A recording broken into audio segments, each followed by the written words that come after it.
15 seconds.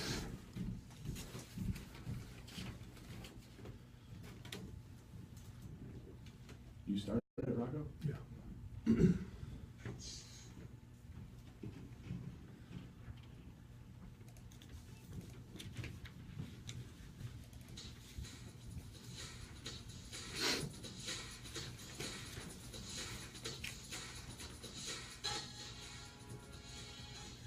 Hello, ladies and gentlemen. Welcome to the Turk Sports Show. My name is Rocco Foggio, and I'm one of the hosts of the show, and I'm also been dubbed the #1 enemy of the fanboy.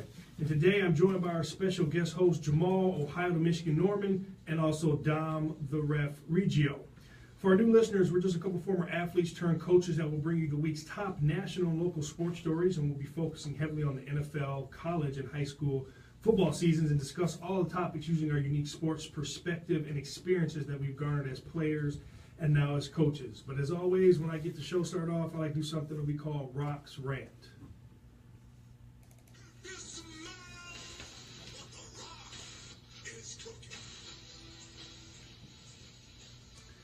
Well, my rant this week is about everyone's thinking the NFL season is over because the golden boy Aaron Rodgers has broken his collarbone and may be out for the season, and that's not what the rant's about. What's about is the fallout that's come after it. So if you didn't see the game, it was a simple play. He was rolling out, and Minnesota linebacker Anthony Barr came up, hit him after he threw the ball, and it was just a textbook play hitting the quarterback. And the end result was Aaron Rodgers broke his collarbone, went out for the game, and it's probably, they're not speculating he's out for the whole season, but it's going to make a big impression on their season with only Brett Hundley coming in. It looks like they're not going to sign anybody.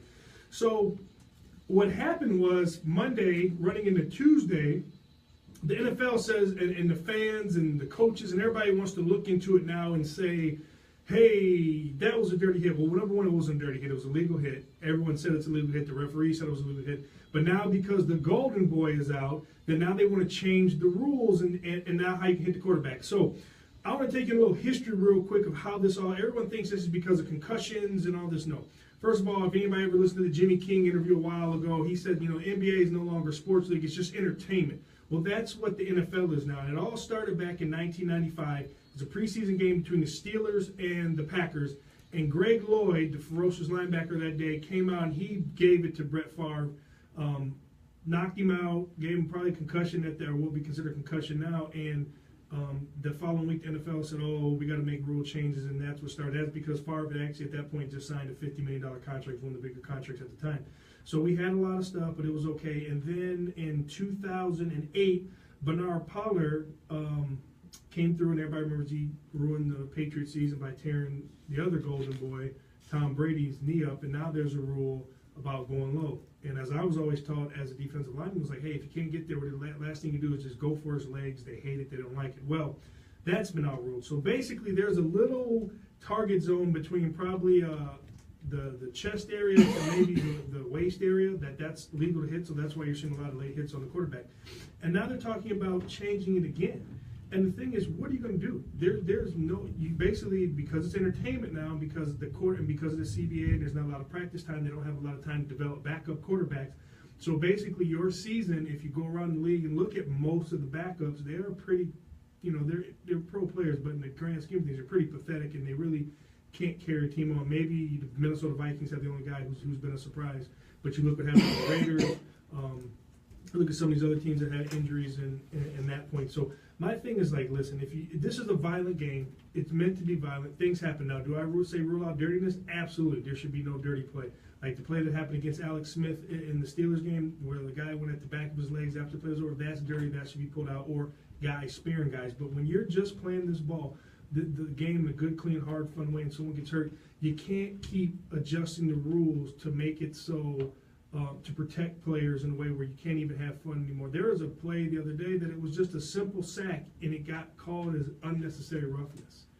At this point, when the NFL is talking about losing, viewership was down last year because of the election, okay? And maybe if you want to say the Colin Kaepernick stuff, but it's down. It's starting to go down because I'm a guy who loves football, played it, live it, breathe it, sleep it, eat it.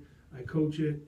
And I'm to the point now where I'm kind of sliding from the pro game to the college game. Yeah, do I not like the targeting in college? Yeah, but they can clean that up and fix it. But the NFL right now is just being an entertainment league, and they don't want anybody to get hurt. You can tell that its league is getting softer because if you look at it, hardly anybody's wearing pads, in there. But they're just wearing the shoulder pads. That means that guys aren't going hard like they used to. So, and my rant today is just listen, NFL owners, stop. You know what you do? Fix the CBA, get more practice time, off-season time, develop these quarterbacks. So if your guy does go down, you got another guy that comes in. Other than that, you ruin the game, and you will start losing hardcore viewers, players, guys like me that watch the game because it's not fun to watch anymore because every 5 seconds someone's getting thrown out or ejected or getting a penalty for just playing the game. So that's my thoughts on it. If you got anything to say, hit us up on Twitter or Facebook. But other than that, today's rant was brought to you by Beirut Palace.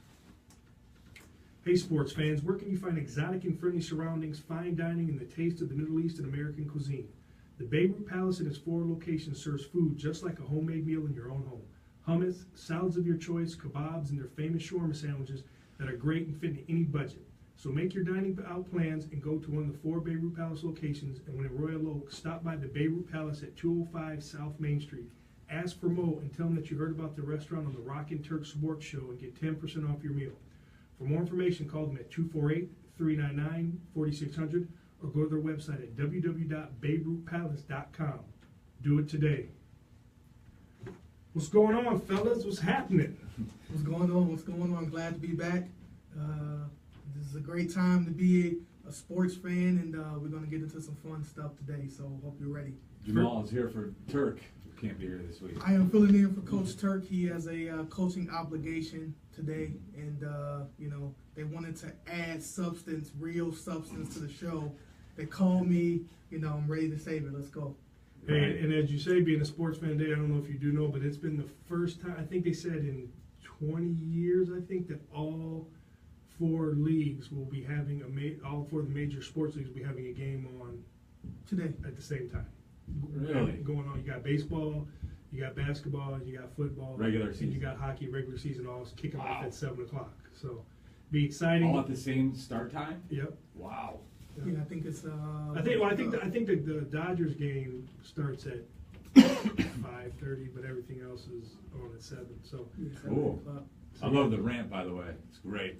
I can't take it, man. I'm like everybody's crying. We'll get more into it when we get to the NFL game day stuff, but it's just, listen, guys get hurt, and if that's your season, you know what? You've had Brett Hundley for 2 years. He looked like came here, he looked like a rookie. I know he didn't get a lot of time, but that's also because those guys don't have time to get reps in practice. So that's on, it's they got to come to an agreement. The players want to make more money, less practice time, and the owners agree to it, but what you're doing is you're getting a bad product on the field. Here's part of that product, too. In the old school NFL, they used to have, in the offseason, the O-linemen would be there and the quarterbacks would go through rigorous stuff. Well, now the O-linemen aren't getting as much tutelage, neither is the quarterbacks.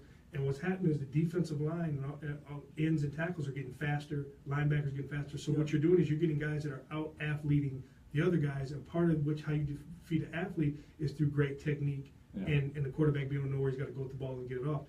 And when you lose those elements, this was happening. You're getting free shots on the quarterback because guys are they're just not ready. Even with more practice time, the plays aren't live in practice most of the time. They're hitting, and so how do you teach someone how to hit correctly? I don't even know how you would do that. Because it just depends, though. There's some teams that if you hear about them, like if you look at Bill Belichick, you look at down there in Dallas, there's Kansas City. Some of these teams that are on top, you're hearing those guys bang. Well, like at least twice a week, they're banging, pads.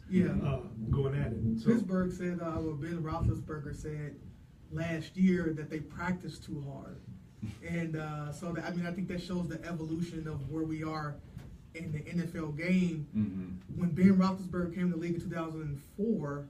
You would have never heard any type of commentary like that. Now, last year, he's like, "Oh, we're going too hard in practice."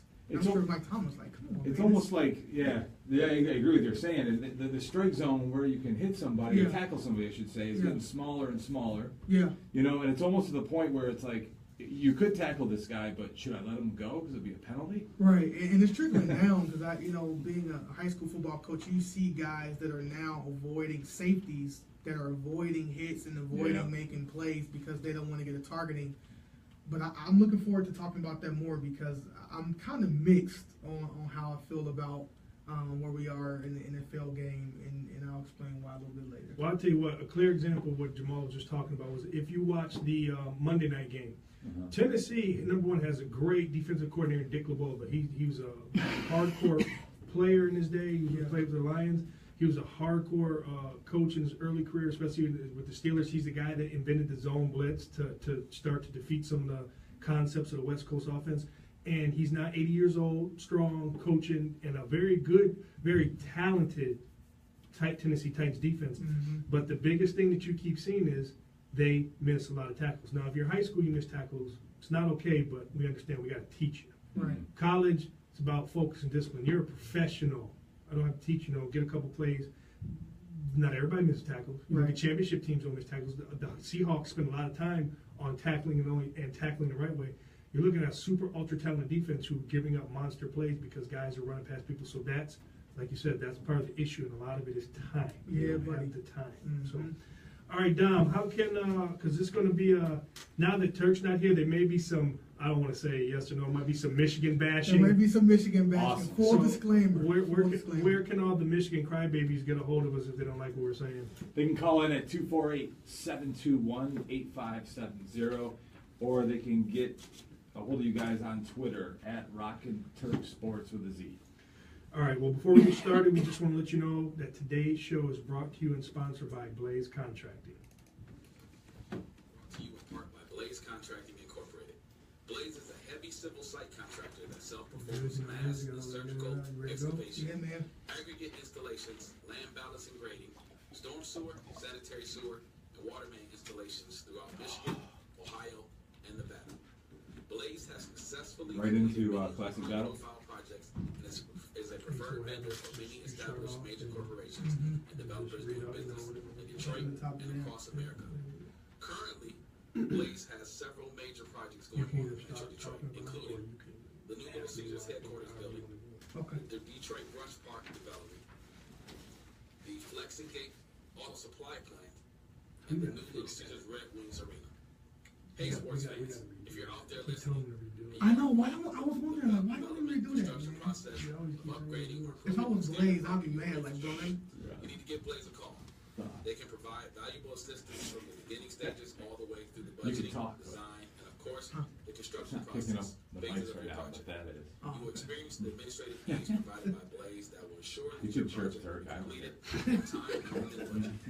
Allow Blaze to light the fire for you that paves your road to All right, 10 success. seconds. I'm going to do the intro of the next one. Call Turn it down, and then you go. 361 Is he going? Yeah, Visit their he's website gonna be cut all the way off. He's just going to lower it down so when it's www.blazecontracting.com. not loud anymore.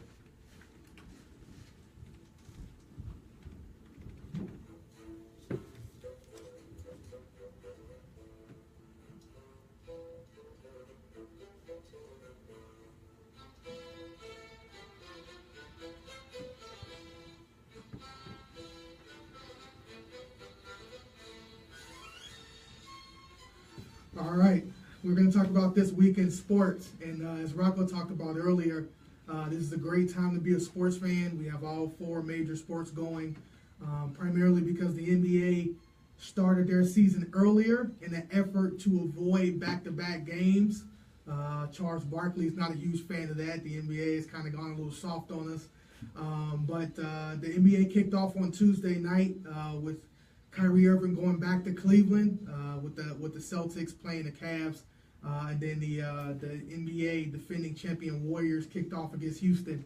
And I don't know if you guys saw Rockin' Dom, but the first game, it was the debut of Dwayne Wade in Cleveland, Derrick Rose in Cleveland, the new look Cavs minus Isaiah Thomas against the new look Celtics. And there's a couple takeaways I have. First of all, obviously, Gordon Hayward broke his leg or fractured his ankle. I guess it was a clean fracture, but he's out for the season. Well, and dislocated. You saw the picture. It was sorry nasty. Anybody who threw up when they saw it. Yeah, it was. Put it up there. I heard it, by the way. It was horrific, and I think that took the energy out of the game early on.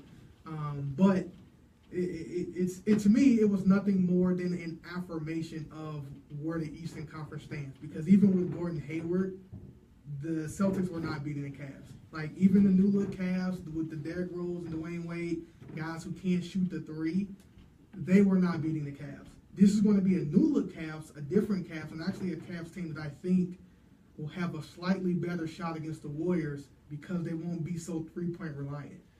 They only took 5 3-point shots in that game. Who's that, Cavs? The Cavs. And I don't remember if they had a game like that at all last year. But you're not going to out-Warriors the Warriors. You're not going to beat them by 3-point shooting. Like, you have to kind of go back to the 2015 Cavs where they had Dellavedova and they were trying to keep the game in the 90s, 80s, 90s, under 100. That's going to be the game. That's going to be the way that you beat the Warriors 4 games out of 7. I don't think it's going to happen. But I think the addition of Dwayne Wade, Jay Crowder, a guy like Derrick Rose, they can actually slow the game down, which will actually be more of a benefit to them comes final time, because there's no doubt they're going back to the finals. Rocco, what you think? Well, Dom, Yo. we got a new person in the same old seat, and I'm getting ready to give him the same business that I give the other dude, because you know why? He's wrong. Here we go. He's wrong on some things. I'll give you some credit on some things, but I'm the ref. Keep it clean. so here we go. I like what you said. Yes, the Cavs. Well, here's the thing. Number one, Gordon Hayward was out, right? He went out, and I think that was when you play ball and you see somebody. I've been on the field. You see some kind of bad injury. Like everybody walks on eggshells for a quarter or a few minutes. So. They were kind of stuck, like, because they thought, like, as soon as it happened, like, there's their season, and they probably think the same thing. And then what I think I don't know, they weren't deep anyway, the Celtics, but you saw Jalen Brown grow up. You saw Marcus Smart who was used to be wild. He kind of looks like he's settled down, taking a leadership role. Yeah. Bayless has going to have to step up now. Some of those guys coming off the bench, but then Kyrie looked good. Looked like they were getting their chemistry, right? Yeah. Just like we said in NFL, like now the preseason is really the first 4 weeks of the season. That's right. Because they didn't play a lot of, so they were getting their chemistry. But the thing that got me was I don't know if the Cavs shouldn't, like, the Warriors can act like they're bored, right? Right. The Cavs, that lull that they and I think they scored 12 points in the third quarter, and it was 30, and the Celtics scored 33, and they caught up. And Kyrie, he had to, I think if he didn't have to sidestep on that last year, he probably would have hit because he was lined up pretty good. He should have went up when he first got the ball. Yeah, should have absolutely went up. But now you're talking about overtime. Now, I think the Cavs are deeper than they've ever been. I agree with you.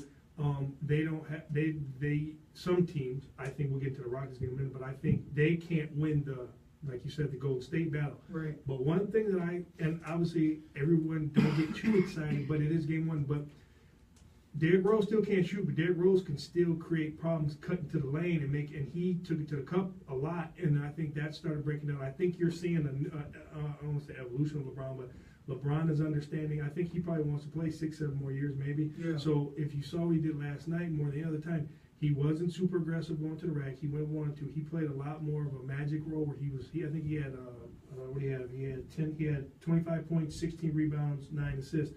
He was really letting everybody else get involved. So I think I think you can possibly. It's just like when you're playing a team that throws the ball a lot, right? Yeah. What you do on your side defensively, if you're having trouble, you run the ball on the other side to control the clock. I think what they're going to do is they're going to be that team that's going to run the ball, right? They're going to make Steph Curry play.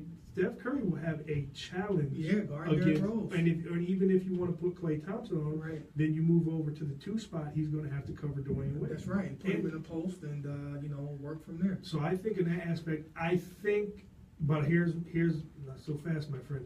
I think that everybody says that. We'll get to it because you wanted to bring some other stuff up. But I think that they still have a chance. I don't know if they can win 7 games. I think they can push them. I think they can. Now, if somebody twists an ankle on the Cavs, it's a different story. Right. But I agree on some of the things. But I think they do have a recipe for success if they don't get into a ego match or a cockfight with Golden State. And see, that's a great point, because I actually was just going to say they have to be careful with when they get to the finals. You can't all of a sudden shift and go to a Isaiah Thomas, J.R. Smith, Channing Frye, Kevin Love sort of outfit where you got 4 3-point shooters on the court all the time, and you're trying to, again, out-Warriors the Warriors. If you're going to start Dwayne Wade and have him in the first unit, Derrick Rose, have him in the first unit, you got to stick with that, perfect it over 82 games, perfect it in the first few rounds of the playoffs, and then be fully committed to it when it comes to the finals. Obviously, make your adjustments. And IT coming off the bench, you got like And if he doesn't automatically have to be the starter when he comes back. If they've got a good chemistry, that's a hell of a J.R. Smith, IT, Tristan Thompson. That's a lot of Corver. Those a lot of guys coming off the bench that can give. And you saw what they did. Now, granted, it's the beginning of the season, but he subbed them. I think it was 6 minutes into the first quarter. Yep. And so because I play fantasy basketball and I started looking at some of these people's numbers. Problem was they didn't get a lot of minutes, but they don't have. So that's going to make them extend throughout the season. Absolutely. And he has to be smart. Tyronn Lue has to be smart with how he manages Dwayne Wade's minutes, how he manages Derrick Rose minutes, but also making sure that Derrick Rose feels completely healthy and comfortable with his role. Because, like, I think us hardcore NBA fans, we missed that 2012 Derrick Rose where he was with Chicago and he was literally unstoppable from how he attacked the basket and the type of pressure he put on defenses. So if you're able to create a system and create a comfort where he's feeling comfortable like that, then that's only going to bode well for them coming to finals. That's when I bought my Rose Before Hose t-shirt. And obviously Houston, played Golden State. Golden State seems to, in the opening games, they seem to kind of, I don't know if they're kind of bored or they're too comfortable with the rings in the spray ceremony, but for the second straight opening night, they took a loss. Championship hangover. Championship hangover. They let Draymond Green going down. The knee injury really affected them down the stretch. And I argue with Turk and Rocco all the time about Draymond Green's importance.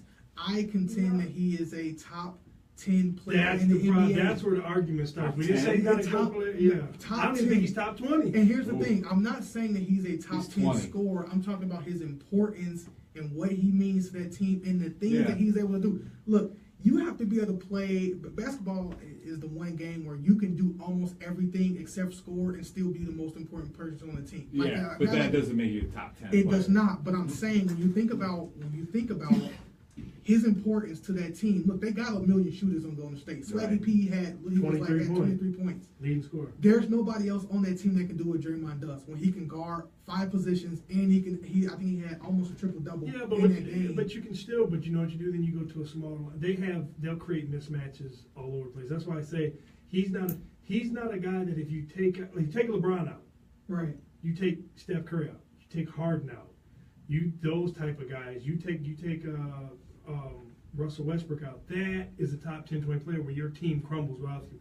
They may lose 10, 12 games instead of losing 4 or 5. Yeah, but you're also keeping in mind that they have Steph and Clay and KD. I'm talking about if you had a team with Steph Curry and you surround him with let's say mid-level NBA players and you have a Draymond Green still on that team is still a championship contender because of everything he's able to do on the court. Not to mention, I think Draymond Green could be a 15 to 17 point scorer in the NBA. And the other co-host of this show, Turk, he likes to talk about how Draymond Green can't score, can't do this, can't do that. Well, there's not many guys who can block 10 shots in the game, have 10 assists in the game, have 10 rebounds in the game, and score 20 points, 30 good. I mean, I think he had 35, 16, and 9 in the finals game. Turk just says that because he didn't go to Michigan. Yeah, that's probably the truth. But Draymond Green is equal importance. So it'll be interesting to see how his injury develops during the year. But I'm sure the Warriors will be fine. Draymond reminds me of he's like a specialist, like Rodman was. Very much so, yeah. I mean, I think he's the evolution of Rodman in today's game, where he's able to shoot a 3 because everybody has to be able to shoot a 3 now. Yeah. He what Rodman may look like in the 21st century. So, that was interesting. And also, baseball, the playoffs. And I was talking with Turk and Rocco the other day. The Sunday night and Monday night games for the NFL were so bad that I turned it on baseball. I was watching the Dodgers and the Cubs game, and it was actually a great game. It's been a great series so far. Obviously, the Dodgers are up 3-1 now. The Yankees are actually up 3-2 now on Houston. Playoff baseball has been actually exciting, but it'll be interesting to see if the Yankees are able to close this game out with former Tiger Verlander going in Game 6 and Keuchel going in 7. Verlander's pitching. Verlander's going in Game 6, and then Keuchel will be in 7. Houston just isn't hitting the ball, so they only have 9 runs in 5 games in the series. They have to get their offensive bats going. But I think from the MLB standpoint, if you can have the Dodgers and the Yankees in the World Series, that's a great win for it's the MLB. The two best teams that money can buy. It's I mean, the two best teams that money can buy is playing each other. But I mean, look, Houston's been one of the best teams all year, but there's no star power to Houston from a global or from a national kind of appeal standpoint. The Yankees obviously are the brand, and the Dodgers, you got Magic Johnson, and you got Kershaw, and you got guys who recognize that LA brand. So I think that could be a potential win going into October. Well, it's major markets. I mean, as far as major league, that is the dream. You got LA market, and you got the New York, the East Coast, New York, Boston market, that market. Games, pretty much dominating that week, the week and a half, 2 week span. I mean, as that's a win for major leagues. But and people will watch, because one thing that some, like, people always think Boston get mad on. I don't think Boston's a great sports town or city. It's because if it's not Boston, then they don't care. They're not watching something. Whereas Detroit or Chicago or Cleveland, like, okay, let's say the Cavs get beat or the Browns don't make it. Ohio people are still watching NFL or basketball or finals and all that. So, well, what are we going to watch in Detroit? The Lions? We'll get to that later. We'll get to that. So let me ask you a question, because I wanted to ask you something too, because we got off the since, I mean, obviously you can tell us we're not really big baseball guys. I mean, I had a couple things. Obviously, if you don't know, I mean, there's really not much to know. It's just baseball. I don't really. You know what I would like to see though? I would like to see what, and I didn't look it up, which I should have. I wanted to see what their ratings were on the days, because they played on some days when there was pro games on and college games on. I'd like to see what the ratings are comparative to those games. Like, are they really getting a night? Especially like you said, even though that Monday night game was and that Sunday night game, I was still watching, and a lot of people were. But I like to see what the numbers were. But getting back to the Hayward thing, I agree with you. One thing I didn't get to say either was for the Rockets. I think that they lost that game because the Rockets are probably the best team equipped to play with them. They don't play great defense. And Chris Paul only scored 4 points and a lot of assists. He gets going. That may be a problem. That would be like the junior. I think if they can stay healthy and they get some chemistry, they're still getting chemistry. I think that, I don't know, we'll see how OKC plays tonight. Like, I saw the Spurs, and it just looks like Spurs play. Obviously, Kawhi was out. He was out, but I mean, their formula doesn't change. But with Hayward being down, is that an automatic pass for the Cavs to the title, Eastern Conference? Yes, they already had presumably an automatic title in my path. In my opinion, I really don't think that. There's two reasons why I don't think Boston realistically could have beat Cleveland. One, you got Gordon Hayward, or a rookie in Tatum, or a second-year player in Jaylen Brown guarding LeBron James. That's a losing scenario. And then you have no rim protection. You still have Al Horford. You lived on a team that's got just as much upside as, maybe more so than Boston, who has a deeper bench, and that's the Washington Wizards. Listen, I know last night was game one, but if Oubre has broken through and can consistently play like he did last night, plus with Otto Porter, plus with Beal and Walsh, and Gortat's holding it up, Wall, that's a team that can, at least on that first unit, can compete, and they've got enough that may be hanging there. And we can go back, I always thought that it was going to be Cleveland in the fight, Eastern Conference Finals. But I said it would be interesting to see if Boston could beat out Washington. Well, I think the development, the keys to Washington is going to be their bench. Gortat played a lot of minutes last year. Their starting five is very formidable, but their bench was horrible last year. This year, they made some improvements. They got a couple guys off the bench. Tim Frazier came over from New Orleans as their backup point guard. They got he can play. Yamahimi is back being a big guy who can help in the interior. So they got to develop that second unit. But at the end of the day, John Wall still has to prove that he can make shots from the outside when it counts. And in Game 7 against Boston last year, he could not hit a shot from the outside to save his life, and that's been his Achilles heel all year. Now, they got another year of cohesion. I think that they can be formidable. But at the end of the day, if you're trusting Otto Porter and or Markieff Morris to guard LeBron James, Kelly Oubre is still way too little. That's still. I mean, can they take them to 6? Maybe. I'm just saying. But I don't think it's going 7. All I always say is this, and we got to think is that one ankle turn to LeBron changes the whole outcome. And, you know, if Kyrie goes down, maybe that too. But like, if you know, they're just one injury away from this being, and if LeBron goes down, it's even. I think it's between those three teams as anybody's game. I would agree with that. Okay. But by the way, Boston, and look, they lost to Milwaukee yesterday. Giannis Antetokounmpo. Don't even say it, bro. We're gonna cut your mic had 37 and 13. Yeah, he always. They're 0-2, and they have Philly coming into Boston Garden, and Philly's young guys with Ben Simmons and those guys looked really good, even though they lost to Washington. They could be 0-3 to start the year. That, I mean, they may be a 4th or 5th seed come Eastern Conference playoffs, which means you got to play against LeBron in the second round, and you know it's going to be a wrap. You know, it's, like you said, it's early, and we'll see. When are we doing the predictions, by the way? When we football's over. All right. We'll do second half after the All-Star break. We'll make our predictions. All you LA fans, by the way, Lonzo Ball is preparing tonight. The Lakers, they got the late game this evening, so. All these Laker fan wagons have jumped back off Golden State's bandwagon and onto the Lakers bandwagon as if they've been there for these last 4 years. We'll see how much he's able to make that team improve. I don't think it's going to be much. I'm not a big Lonzo Ball guy in terms of his impact, at least this first year. But you're not a believer, my son. I'm not a big believer. I think there's a couple of guards who are better than him coming out. But we'll see kind of in the first game how it looks from there. So.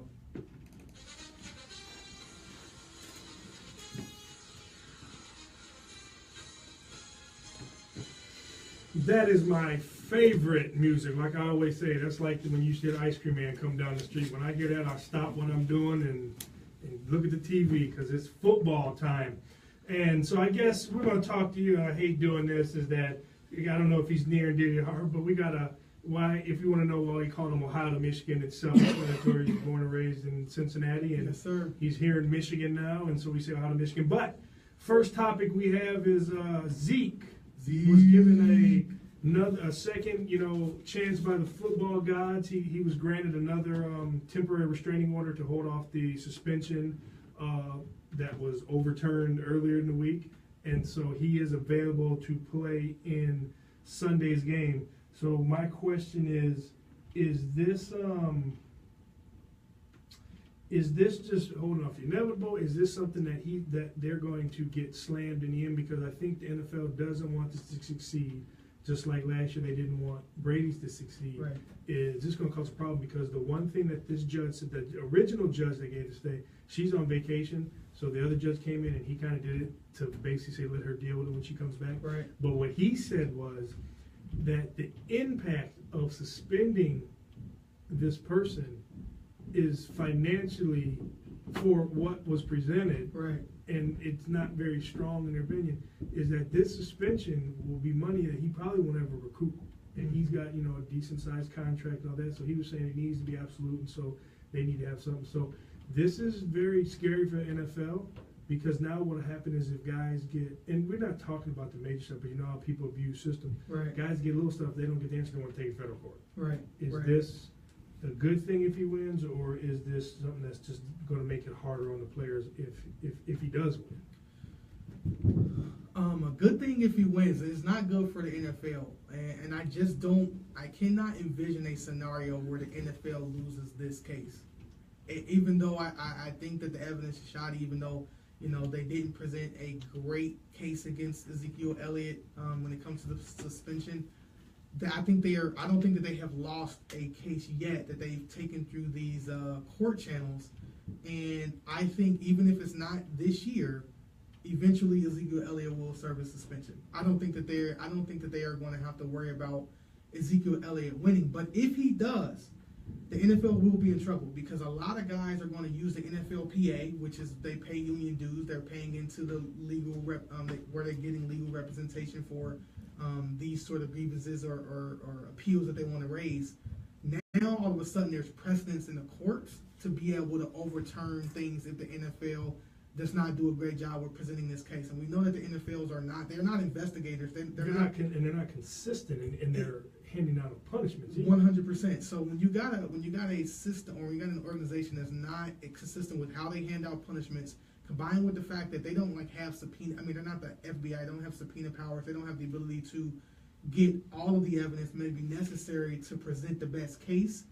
All these circumstantial cases that they have been winning before, all of a sudden are going to be subject to a second look and a second opinion, where it may cause later ramifications, where this shut case that the NFL's always had may not be the same.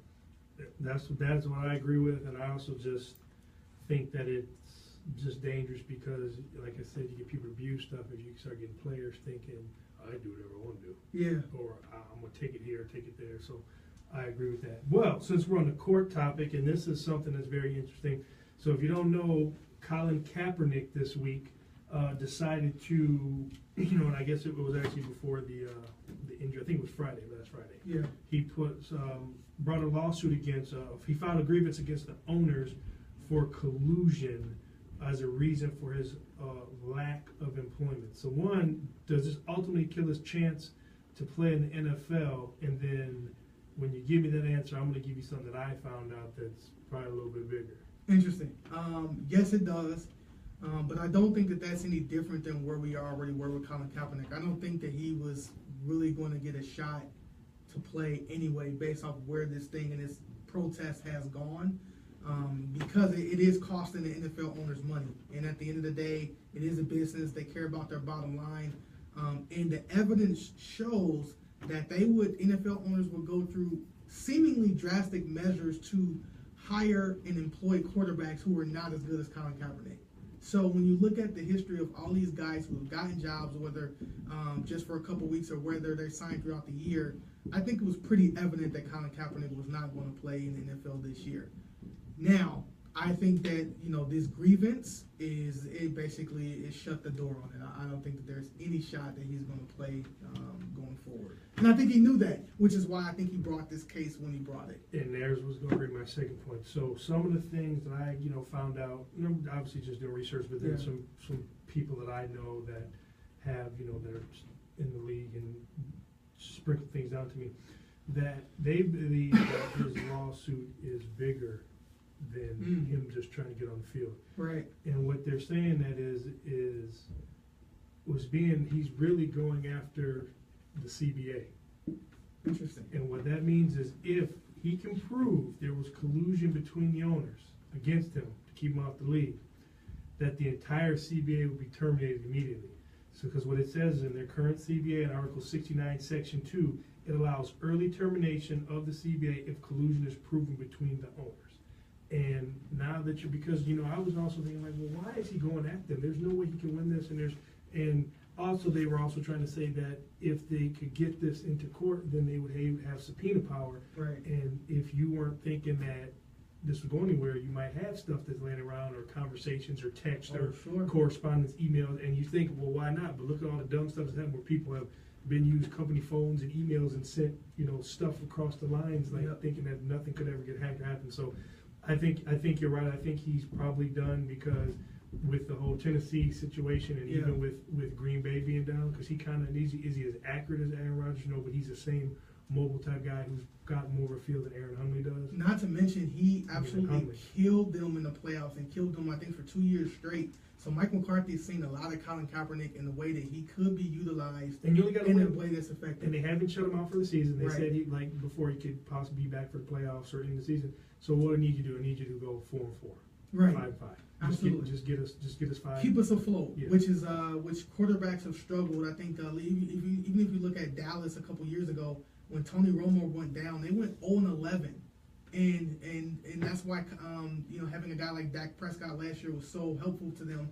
They had a guy who can actually come in and be not more just even competent. Like Dallas didn't have anybody that was competent last year. Mm-hmm. And that's actually goes into a little bit why I say I'm a little bit on the fence earlier during your rant, was because when you think about the quarterbacks and the lack of actual quarterbacks that are good for starting teams in the NFL, the backups are god-awful, man. They're really hot garbage. Like, they are horrible. So as an NFL owner, you have to protect your investment and protect, especially if you were fortunate to have a guy like Aaron Rodgers or a guy who was at the top of the totem pole.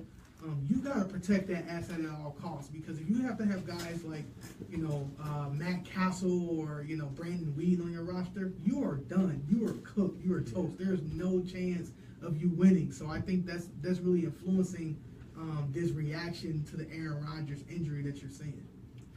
So I would agree with that, but now I'm interested in kind of like watching this unfold and see what happens, because he would be a folk hero forever if this happens and they get, because they've got, this was a 10-year deal, so they're stuck with everything that's going. So if he could get this thrown out and they have to get a new one, he would be. By the way, can you give us your opinion as to why he would want to go after the CBA? Like, is there any benefit to Colin Kaepernick to having the CBA destroyed or terminated, or is it just a big? He's basically causing a big mess that they're going to have to go back to the drawing table to. One thing that is, he's not a dumb guy. Right. I think he's thought everything through. I think that he's okay if his career is over. I think he knew that what could happen. So I think in that aspect, he's not flying by the seat of his pants. Right. I believe that, and I don't know everything in the CBA. Maybe there's something that affects him. And let's just be. We're all human, and I'm a dude that I have a pretty good temper, and I can. But sometimes you just want to get some get back. Yeah. And I think that, and this would be the biggest get back because, the CBA was not negotiated well. Yeah. Guys don't take care of their money. They don't know how to handle their money. So there were guys that are living paycheck to paycheck. They just like make a deal, take any deal so I can get paid. I think if you cancel it, they can start ground up and make the league, because it's the same thing. It's a microcosm of America, right? If we could somehow tear down the powers that be, tear down these rules, these stereotypes, these old stigmas, and start anew and build something up and be on equal ground. Yeah. And I think that's what he's doing with that. Is he might have, and it's always a person that is in his situation may not reap the rewards, but has created for people down the line. So I think there's a little bit more of just, they get some get back, but I think there's been some thought. And I think the time in which he did it was also, I think it was all planned out. It wasn't something, so I don't know. Well, and you made actually just an interesting point about the folk hero part. What's the biggest complaint that players have had about the CBA? It's that Roger Goodell is the judge, the jury, and the executioner. Amongst other things. But if they're able to tear that CBA apart and start over, one of the first things that those players are going to go after is Roger Goodell being the person who hands out the punishment and being able to hear the appeal. I think that, but I think it's also will have a time that the players, the older guys that are smarter, made mistakes or whatever, they can help these guys. So the owners are still going to make money. Right. But it helped these guys set themselves up better and understand what they're doing, instead of being in a position where, they said, Brandon Graham said he was on the Eagles, that the season was getting over, and it was a teammate that makes more money than him was like, hey man, can I borrow $100,000? Because that's what I'm. Because NFL is only paid those 18 weeks. Every other sports league is paid all year round, every 2 weeks, bi-weekly. Yeah. NFL is all the money goes in. So guys don't handle their money right? Mm-hmm. And so you want to be able. I think it's just an overall get back, but he's also going to help guys help everyone, heal everybody, fix everything best he can. So, but I want to get off that because this we only got a few minutes. But Aaron Rodgers' injury, is this now is the NFC North the Lions to lose? And also, is the NFC just wide open? I'm going to say, and I'm going to stick with my guns from what I earlier said, was I had the Lions finishing third anyway. I had Green Bay and then Minnesota. I think Case Keenum has stepped in. He actually looks, obviously, the knee injury they said is worse for Sam Bradford. Whatever little damage he did is worse than they thought. So he may be done. Obviously, Bridgewater, I've never thought he was the answer. I think Case Keenum, coming from the type of system he was in college, this is kind of sling the ball, get it out, get it to people's hands. Treadwell starting to play well. McKinnon stepping up. Latavius Murray, he's a little banged up. I think they have a great defense. Yeah. I think that no, I don't think this is a clear path for them. And also, the Lions are in trouble because they've lost to 3 teams in the NFC East, and they've lost all the tiebreakers. And the NFC East is going to get 2 people in. So they, in essence, the Lions need to win the division. That's their best chance to get in the playoffs versus the wild card. I say what I originally said, they weren't going to make the playoffs and they were going to finish third in the division. I think now they finish second because they still have fundamental issues. They can't run the ball. Right. Well, let me ask you this then. Jim Caldwell just received a new contract, a contract extension. If they do not win the division this year, are you tearing that contract up and are you firing him? Because this is the clearest path that they've had to winning the division. Probably in Matthew Stafford's tenure, or since the last time Aaron Rodgers maybe had his broke his shoulder or tore his collarbone. They have to win the division, right? Like, are you firing Caldwell if they do not win the division this year? I'm not going to fire him because obviously, if they gave him an extension, that's part of the general manager, and I do believe in what. I'm going to give him more time. I like what he's done so far. Yeah. So if he sat down, and he can let him go, you don't have to keep him, right. Because he came in before that. So I think Caldwell's a good coach. I think he's good for a quarterback. I think that this team will be better. They need to go out, and we had talked about this earlier in the week. I think they should maybe get rid of Ebron, the draft pick, or something. I think they should go after Martin. Now, not saying that he's available, but I think Pittsburgh with Juju Smith-Schuster, he looks pretty good, and that's getting crowded up there. Yeah. That someone would trade for him. I know it's probably going to be because of his drug history and that type of stuff. But I think that you get a receiver in here because he's 6'5" and can run. We got a bunch of little, so I think it's not all his fault. Also, I think Jim Bob Cooter, I think he's a little more hyped. I think when he came in, when they let go of not Barry, I can't remember the other coordinator's name. When they let him go and he stepped in. I think he was hot at that moment, and I think he's carried that. But I still think he's a throw the ball. If we got media like this, if you got in any level, high school, college, pros, if you're throwing the ball over 30 times, you're probably not going to win. And also, they're not taking any deep shots. I know Galladay's out, right. but they're not taking any deep shots. They got a tight end they can't catch. So I think that no, you don't fire him.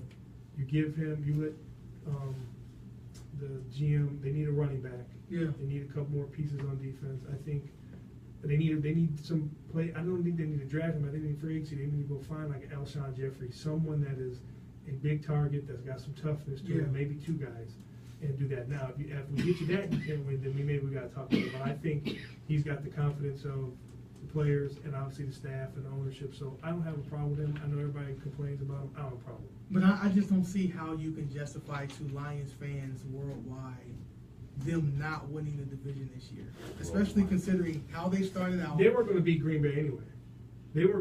But I'm saying, well, especially now with Aaron Rodgers likely to miss the season, and then you're on your second. You can't run the ball. You're not going to beat Minnesota. Now, I know they just beat Minnesota, but every time with Minnesota, it comes down to some last-second miracle type play or some crazy stuff. And now you're going to play them again deeper into the season. Yeah. Everybody's playing their best ball at that time. Right. You have no running backs. But here's my thing. You're right. They have no running backs. But if you look at the quarterbacks in the division, you're going to be going up against Brett Hundley, Case Keenum, or Teddy Bridgewater, who's 2 years removed from a knee surgery, or out for 2 years in knee surgery, and Mitchell Trubisky, who's a rookie. Like, Matthew Stafford is clearly the best quarterback in the division. Yeah, but he's not. But here's how you can take. I don't want to say anybody, but I believe if you take right now, you take Jake Rudock. Yeah, he could do what Stafford's doing now. Stafford is not using the kid. They're not allowing him to use the kid. He has probably maybe the second strongest arm behind Jay Cutler. Yeah, in the NFL. Right. Outside of week 1 when he threw that bomb to Galladay, when's the last time you seen him take a shot down the field? A real shot. That's fair. Okay, once or twice a game, that's fine. Breeze's arm, I've seen it. It wasn't great when we were in college as far as strength. It got better after surgery. Breeze takes shots, all kinds of shots down the field. Yeah. Right? You have a horse. What do they say? You got a horse, run him out. Run him to the. Here's what I say about pro athletes. If I'm paying you all this money, I'm going to make sure you have nothing to tank when you retire. I'm going to get all my money's worth. And they're not, he's throwing dink and dunk passes all day long. That's where Martavis Bryant will help you. And that's why that's a great option. If they can go and get Martavis Bryant. I would give up Marvin Jones, honestly. You know what? If Galladay gets healthy, then you can have Galladay and Marvin Jones outside, put Golden Tate, who's really a slot receiver, put him in a slot. Now you're working with something. And then you can eventually, I think Washington should get a shot. I'd even throw Zach Zenner. I know he just runs straight ahead, but he gets yards and he tenderizes defenses. So I don't know, we got to get off that. But I want to get to our Week 7 predictions. We'll get you in this mess. I caught up to Turk. I was 5-0 last week, so I'm actually up 2 games now because he did not do well in the NFL last week. So that's why he's not here. Yeah. So here we go. Week 7 game predictions for game 1: Kansas City versus Oakland. Who you got? Oh, man, I got Kansas City. You got Kansas City? Yeah, I got Kansas City too. I think Derek Carr, it's in Oakland, but Derek Carr is back, but he doesn't look healthy, and they got problems getting with their Amari Cooper, getting him going, and the tight end Cook, so I'm going to go with them. And beast modes, I don't know what's going on. They got a great line, I don't know why he's not running. Here's the big one. This is part of your neck of the woods. Cincinnati, Natty No versus Pittsburgh. Oh, Pittsburgh all day. Cincinnati, they're just, they need to just fire sale, man. Pittsburgh, they're playing for something. To be the best team in the division, I think they see a weakness in New England, so I think Pittsburgh takes that. I don't think you have a fire sale. I honestly believe this. I think if you get, I just never believed in Dalton. Get AJ McCarron in there. He's got a little more attitude. A little more. I think because AJ Green finally woke up after the first 2 weeks weren't great. So I agree with you. I got Pittsburgh. This is my thing is, and a lot of people disagree. Atlanta versus New England. Who you got? Patriots. I think this is a statement game. This is the statement game. Sunday Night Football against the Super Bowl rematch. I think they come out and I think they defensively play their best game all year. Atlanta's been struggling. They just lost at home to a bad Dolphins team or an average Dolphins team. I think the Patriots win by 2 touchdowns. You are correct. It is a statement game. It will be Atlanta. The coach has been mad about Julio Jones not getting the ball. Julio Jones been mad about not getting the ball. I don't know if Sanu's going to play. Taylor Gabriel. This is. I just wanted to let you know that they are the 32nd ranked defense in the league. They're 32nd against the pass. They're 20th against the run. And Atlanta does all those things well. And they are still pissed off about what happened. And this is, to me, if Atlanta loses this game, they lose the season because they'll start having doubts in themselves. They go in there and crank it up and punch them in the mouth. I think that'll get them on track. So that's why. Real quick, the one thing I trust with Bill Belichick defensively is he will take away your best thing that you do well and make you go to plan B. I think he will double team Julio Jones all night and make them go to second, third, fourth options, and I don't think they'll be able to do it. That's going to be it's a good game, so you shouldn't have any problems about the Sunday night game this week. That's right. Okay, we got next Monday night. It's Washington versus Philly. Who you got? I'm a believer in Carson Wentz, man. He's opened my eyes a lot. That defense has been underrated for a long time. I think that Carson Wentz is developing into that kind of next level quarterback with Derek Carr in a young kind of movement. I think Philly goes and win that game. I will agree with you. I'm just not going to get into it. They're having problems over there in Washington. They're not really getting Terrell Pryor the ball. They're figuring out the run game with Samaje Perine and Thompson. And another receiver, they're not getting Crowder the ball either, and Reed is hurt, and all they're just a mess over there. Last game, I looked at it, thought it was going to be kind of boring, but it's actually kind of a big game for both teams. Baltimore at Minnesota. Who you got? Minnesota, home field advantage, great defense, Coach Zimmer up there, and Baltimore is so bad offensively, man. They cannot do anything, so Minnesota easily. I'm with you on that. I just don't understand because I was excited about Baltimore. So he's got deep threats, he's got underneath threats, he's got decent runners. What's going on? Defense is playing very good for the most part, so I don't know, but I'm with you on that. So those are our picks, and we'll see what happens next week. 5-0 for me.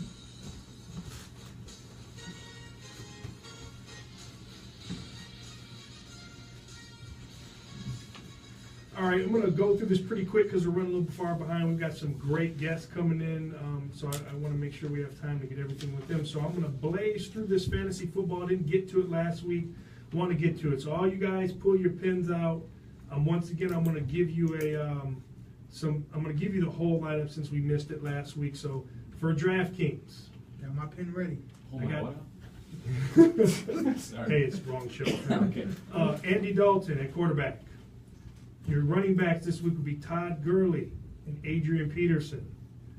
Wide receiver got Dez Bryant going against San Francisco. They're going to eat them up. A.J. Green, I know he's going against Pittsburgh. Pittsburgh runs a lot of zone, and the last 3 games he's been off the chain. So I think he's going to keep it up. Plus, that's really the only option. Obviously with that money going out there, had to make some cheaper picks. So I'm looking at Ted Ginn this week as my 3rd wide receiver. He's not, Breeze has always had a guy, I don't know whether it was Meacham, whether it was the beer man, Mike Lewis. There's always been somebody down there who's just a straight go runner, or, they've been running some gimmick plays with him, kind of using like a Reggie Bush type deal, a lot of reverses, a lot of trick plays. So, and he's a cheap pick up there, and he's actually been scoring. He scored 4 touchdowns so far this season. So another thing, I like to stack players. So I had AJ Green and AJ Green. Well, I got Tyler Croft, the tight end. Right now Eifert is out for the season, and so Croft has been slowly his number 2 target if AJ Green's covered, and it's been decent. He's scored a couple games. He had a game where he had 2 touchdowns. He had a touchdown last week. So defense I'm going with is the Saints. They are playing Green Bay and Hundley and they've been scoring a lot of points. They scored 14, 16, and 33 points the last 3 weeks. So they're getting a good pass rush, which is their secondary's okay, but they're getting the balls out fast and they're getting turnovers and they're taking them to the house and scoring. Now, my flex player, who is if you ever see the commercials, the guy that you need that nobody's going to take, is the running back Marlon Mack from Indianapolis. He's a fast guy. He's been getting about 9 or 10 carries a game, putting up 60, 70 yards, a couple scores. Turbin is out with a significant injury. Frank Gore starts the game off, but Turbin was coming a lot. But this is a guy who's explosive. I know Jacksonville's got a good defense. They're heavier. They're better in the passing game than the run game, but they're playing Indianapolis on the turf. This guy is explosive, and he's got to go. He's got to help him out. So that's my DraftKings. Now flip it over to FanDuel. A couple different picks in certain situations. I'm going with my stack this week is going to be Carson Palmer, and they're playing the Rams this week, and I'm going to go with Larry Fitzgerald. Larry Fitzgerald, kind of like AJ Green. I thought he was old and washed up. In the last 3 weeks, he's been getting about 10, 11 targets, and he's been lighting up the yardage and scoreboard. So I got him and Larry Fitzgerald and Carson Palmer stacked. My running backs are the same with Gurley and Peterson. Got Julio Jones. I'm believing that he might go get him, but he's still a 6'5", 225-pound guy, and he's made some plays, but Butler has a hard time against physical receivers. So I want to see if they bracket him, if they double him, but they're going to find ways to get him open, because if you double him, that leaves Freeman, Coleman, Austin Hooper's been having some great games, and also Gabriel's, he's that wild card getting open field. So plus they've got Hardy, they've got some other receivers that can play. I got Adam Thielen as my 3rd receiver. He's going to be the main target. Diggs is questionable right now, but there's a good rapport built between Case Keenum and Thielen. My tight end is Delaney Walker. He's not been putting up great numbers, but he's getting targeted a lot. Last week he was, but they're going against the Browns. The Browns seem to be the cure-all to get everything going, and especially with they're going to start Kaiser again. I think there's going to be some picks. There's going to be opportunities to get the ball, and it is in Tennessee. So I will go with that. My kicker will be Tennessee's kicker for the cheap. Had to get a cheap defense and a cheap kicker. Suckup's been lighting it up. They're having a hard time getting the end zone. Because Mariota was hurt for 2 weeks, so he's a lot of field goals. He's been averaging 14, 15 points a game. That's huge for a kicker. And then again, I went to Saints defense. Need to get some points, need to get some turnovers going against basically what I consider a rookie quarterback. So those are my picks. If you win money, send it to me. If you don't call me a bum. It's gambling. Anything's good, but with that, like I said, don't call me a bum, because I always think about that as we head into my favorite segment, which would be interesting because now Mr. Jamal is going to be handling this week's bum of the week. Let's see how it goes.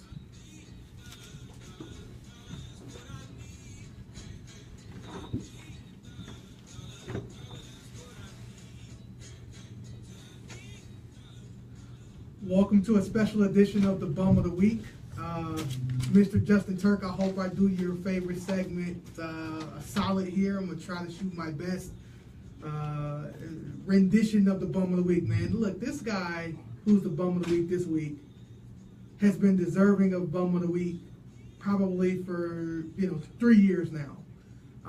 They say in high school that oftentimes systems win games. You cannot have the best players, but if you have a great scheme, a great system, you can win games at the high school level. When you talk about the professional ranks, it's the Jimmys and the Joes. It's not so much the X's and the O's. You got to have guys like Aaron Rodgers, Tom Brady. You got to have the elite of the elite to be special in the NFL and in the NBA. In college, it's about the coaches. You think about Nick Saban, you think about Urban Meyer, you think about Jim Harbaugh, you think about great coaches, college basketball, you think about Coach K, Calipari, you think about Tom Izzo. It's about the coaches in college. And this particular coach, has a 40-year track record of being a scumbag. Let's be honest.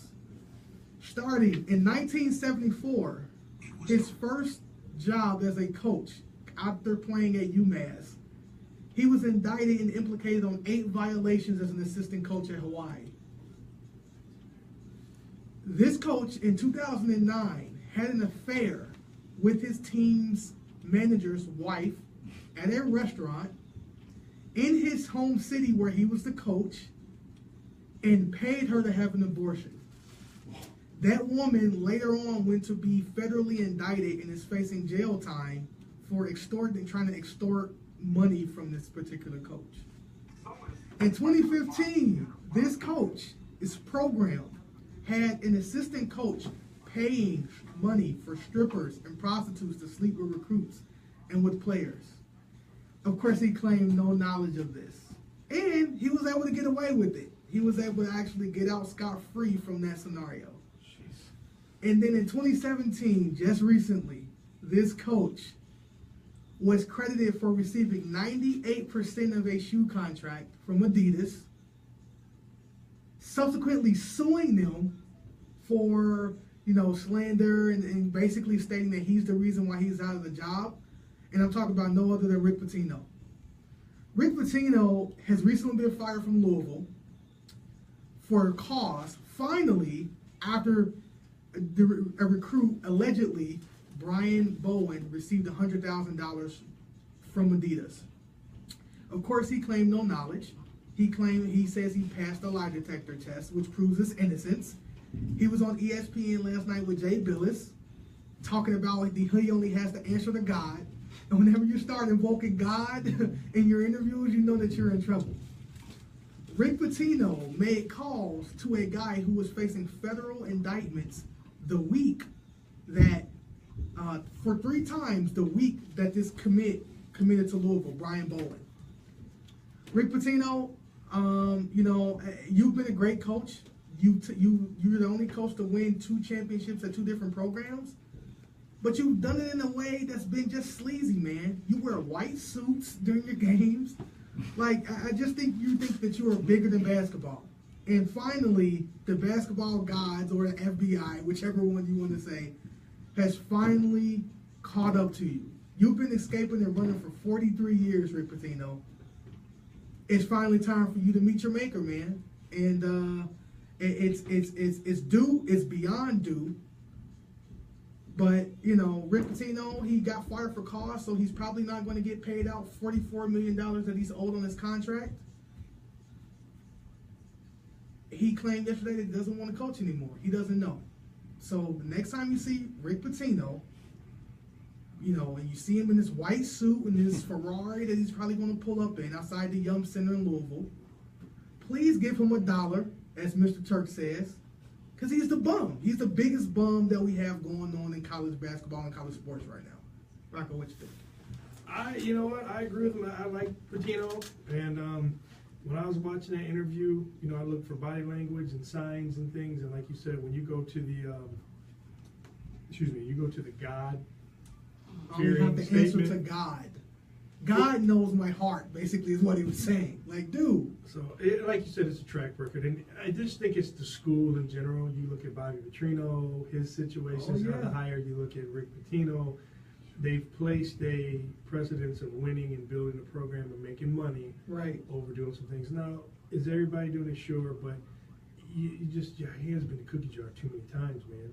And the irony of this whole thing is Kentucky, he once coached at Kentucky and was bigger than life at Kentucky. People talk about Coach Calipari being a sleazebag, and Coach Calipari being a guy who's, recruiting violations and NCAA violations has followed him everywhere that he's gone. Never been charged. He's never been charged. This guy, Rick Pitino, has been escaping violations and NCAA improprieties for 43 years, man. It's insane. I don't wear white suits. Yeah, he literally has a white full-in suit coaching during games, man. Like, this guy, he has to go. He has to go. He's bad for college basketball, and I'm glad it's finally caught up with him. Rick, you had a great career, man. Enjoy your time on the beach, man, and just be a bum. Be a bum. Just be a bum. Be a beach bum. There you go. Be a beach bum.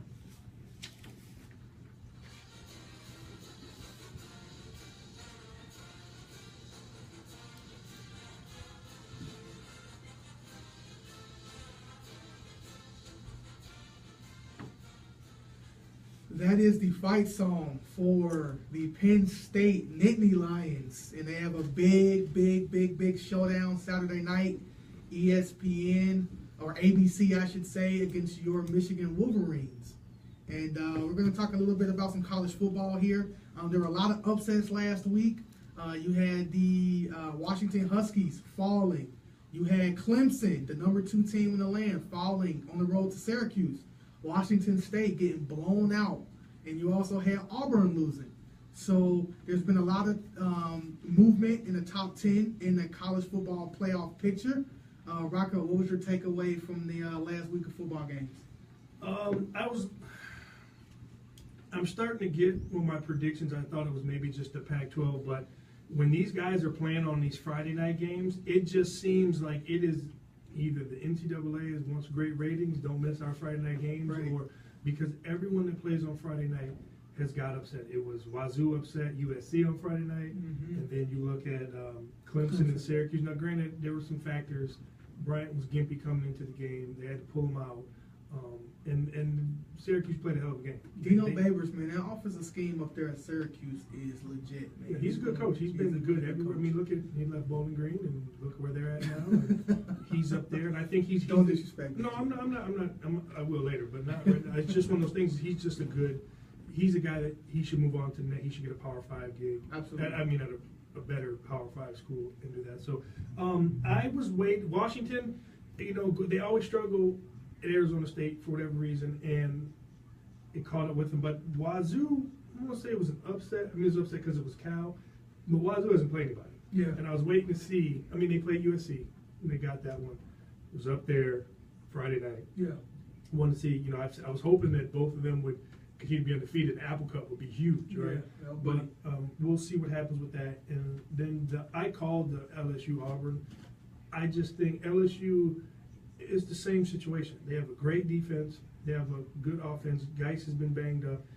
Etling, the former Purdue quarterback, they just can't get a guy who can throw the ball and make plays. They have good receivers. I mean, you think about back in the day, they had Ruben Randall, Odell Beckham, and Jarvis Landry on the same team with Spencer Ware, and they couldn't beat anybody. They couldn't get past Alabama. They couldn't. So they got to get, and that's all because they never invested in the quarterback. Now I know that the coach there now hasn't, the Raging Cajun guy. He hasn't.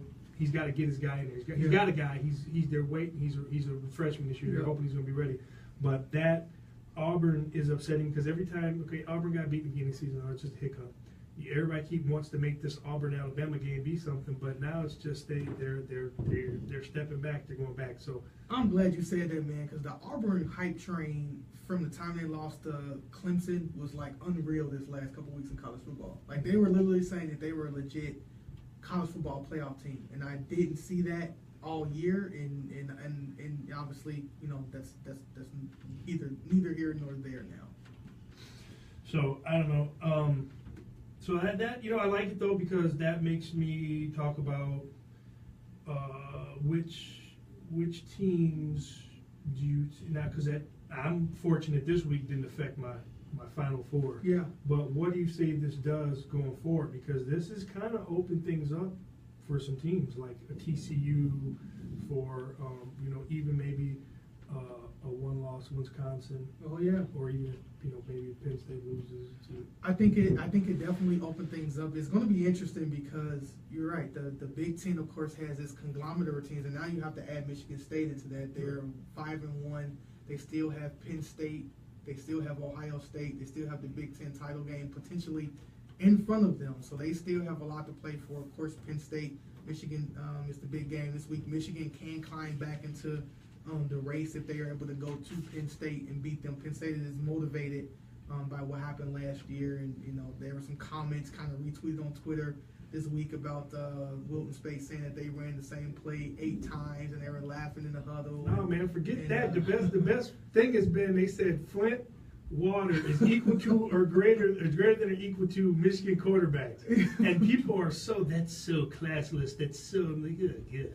Like, come on, man, it's just college football. Guys are having fun. Like, hey, it's, go after Snyder if you're worried about it. Don't go after Penn State. Right. You know what I mean? Yeah, it's college football. Guys will clown around, but that'll be an interesting game, and I'm really interested to see. I don't think it's going to be Penn State, Michigan. Yeah. I think it's going to be a blowout. I played at Penn State, and it's hard to play during the day, and now they're doing a whiteout. Yeah. And to let you guys know, it's all metal bleachers there, so when it's packed and it's 95,000, and they're sitting there banging on that, you can feel the rumbling on the field. It is. I don't know if I ever got intimidated somewhere. 2 places was that place, just because when your hands in the dirt and you feel the ground moving, and then Wisconsin, we were the first team when they did the jump around thing, and literally when you're on the field and they're jumping, it looks like the stadium's moving. You're like, oh, this is crazy. So I don't think it's going to be a close game. I think it's going to be a blowout, and I think that this is going to be put up or shut up time for Jim Harbaugh. The Messiah is losing a little bit of his shine. It seems to be that way. I think social media is as a Buckeye fan, I have been monitoring social media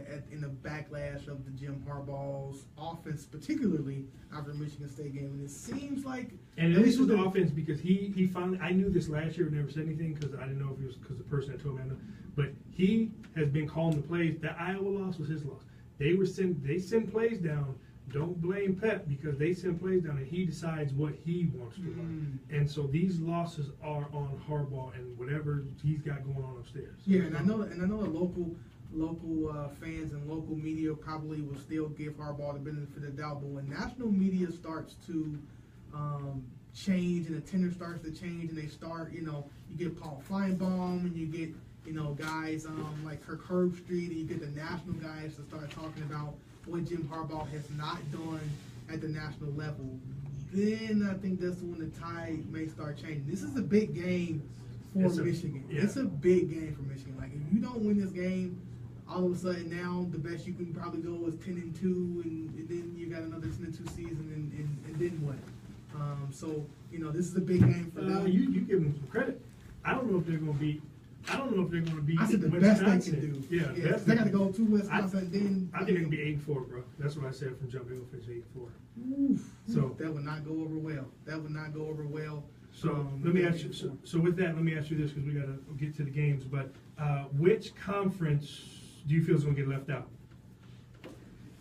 I think I got to say the Big 12. I still think that USC. If USC wins out, I think USC will be in. I think they'll still be Washington. They'll still, they got a couple more games. I still think somebody from the Big Ten gets in. I think Alabama gets in, and then I think now actually ACC.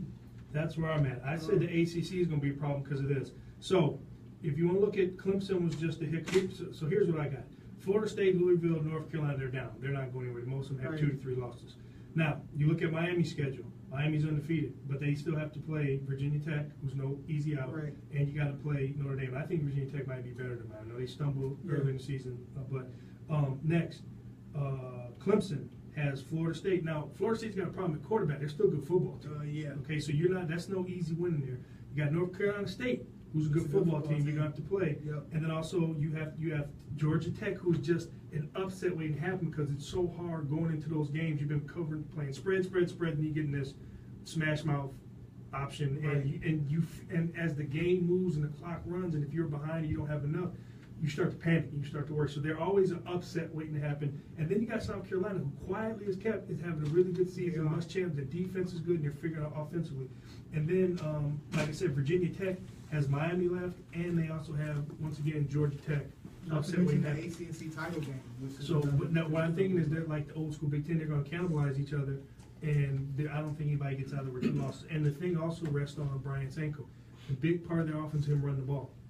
He's a running back to them, and he can throw the ball, but if you take him away, their running game, they got young cats and it hasn't. So I think that I think the ACC is going to get left out unless TCU lose a bunch of games and Oklahoma State and one of those teams lose. So I'm with you on the ACC. I think Oklahoma's best. I mean, the Big 12's best chance to get in is if Oklahoma wins the title because they have the head-to-head over Ohio State. TCU's still in But I think if they lose one game, I don't think TCU's played a good enough schedule non-conference to make it. All right, well, let's get these predictions before we move on. So, first game, number 11 USC at Notre Dame, 13 Notre Dame. Who you got? USC. I got USC, Sam Darnold. I do too. I just Notre Dame hasn't impressed me. I don't think the bulk of their schedule is coming up and it's pretty brutal. We just went over this. Number 19 Michigan at number 2 Penn State. Just to get on record, I got Penn State. I'm actually going to go Michigan. I'm going to go Michigan. I think that they. How you going back to Ohio, bro? You know, I want because I want them to be highly ranked when they play Ohio State. They're number 2 in the country. Who are you talking about? Michigan? Michigan. Oh, you want it to be. Well, they're 19, bro. I don't know how much they're going to climb. They'll jump to the top 10. All right, Syracuse at Miami. Syracuse, we already talked about the. It was a perfect storm for them. I think they go down to Miami and get brought back to reality in that heat, and Miami is kind of Marguerite's got to hit all cylinders. I think Miami wins, but a close game. I got it like 45-38 Miami. I think Syracuse is going to put up that many I think points? Syracuse is going to put up that many points. I still think Miami gets the win, though. All right, this may shock you. I'll leave this one to the end. So we got IU at Michigan State. I got Michigan State. As I was coming in, just heard L.J. Scott just got popped for the another driving with a suspended license, and he may get 93 days in jail. Don't know what's going to happen. But he was struggling anyway. I like Holmes. I like London. I also like Lewerke running the ball. Plus, receiver-wise, it seems like they're starting to figure out defensively they are now kind of in full swing. So it's IU. I know IU's got some. When you start getting those heartbreaking losses right at the very end, they've had a couple with Ohio State. I think that wears thin on you. I think Michigan State pulls it out close. Maybe it's a 7-point game.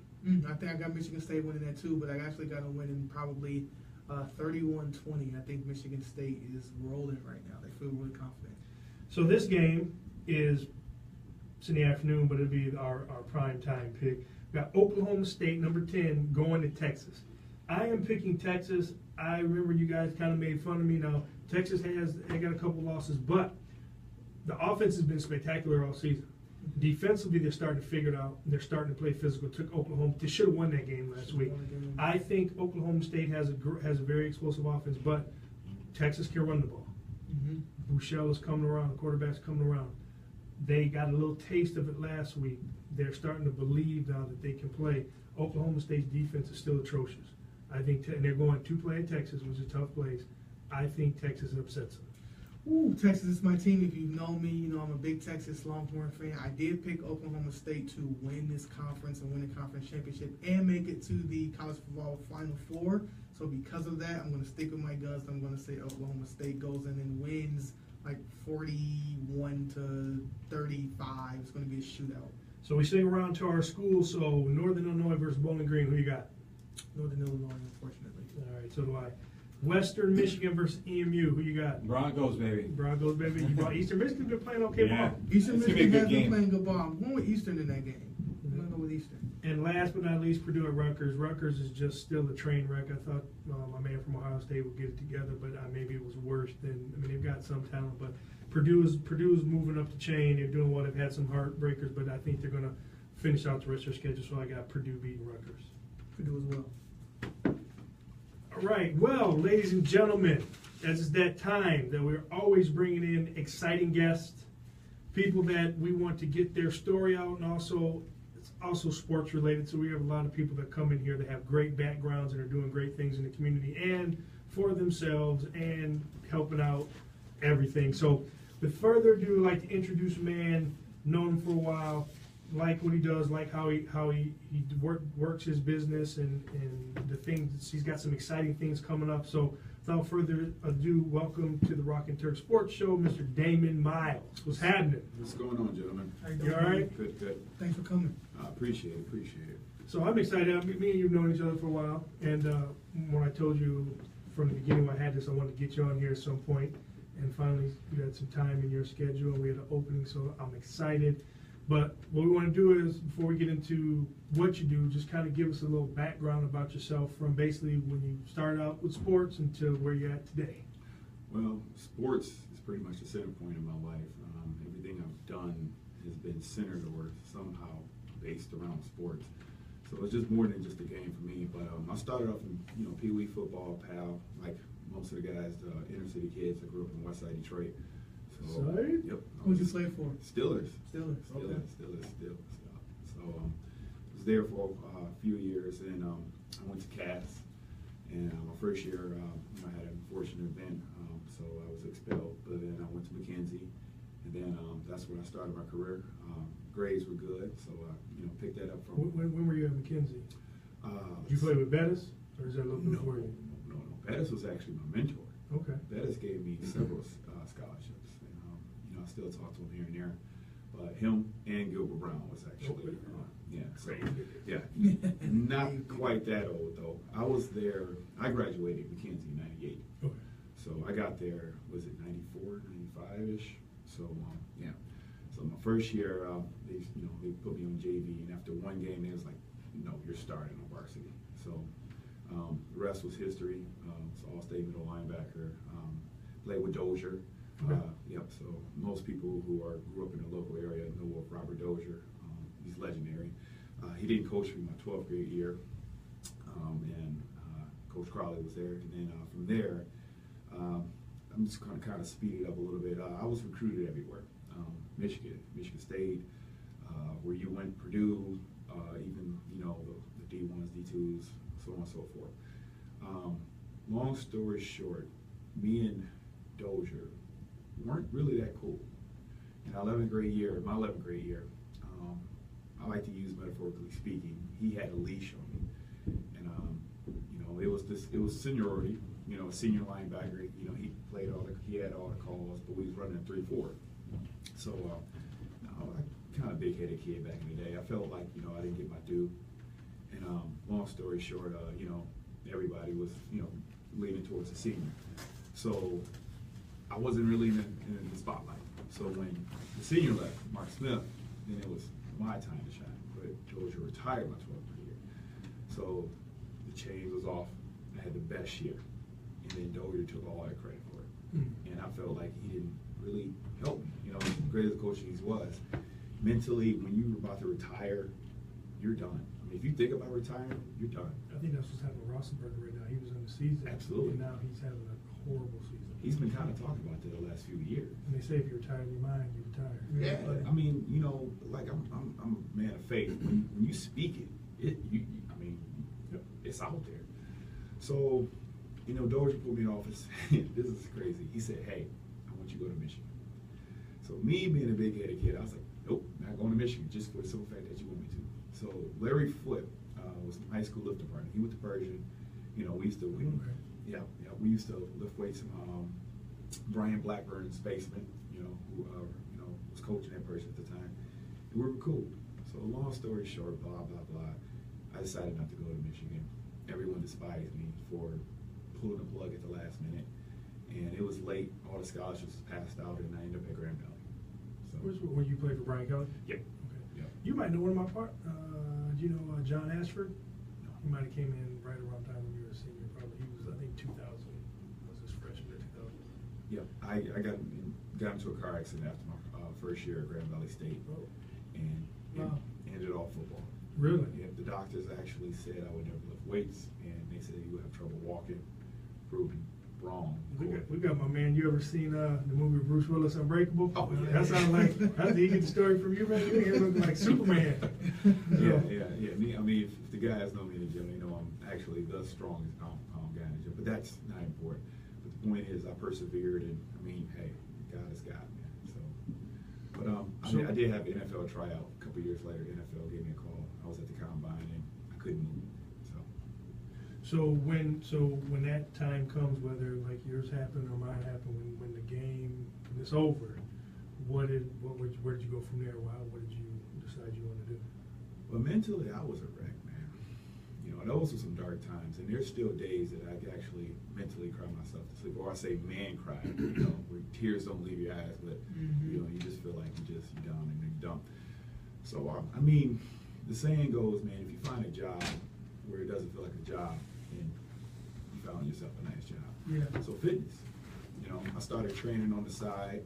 I used to go to Bally's and Fairlane, and no disrespect to the trainers that were there. I felt like I could do what they could. Hold on, time out real quick. This is the Rock and Turk Sports Show. Okay. We're wild, and we don't desecrate anybody, but if it's truth, we speak it. And there's a lot of people get mad and they get burned, they hit us up in here. But if as long as you're not making something up about somebody, you just let them know. You can go ahead and say, "Hey man, they was hot garbage over there."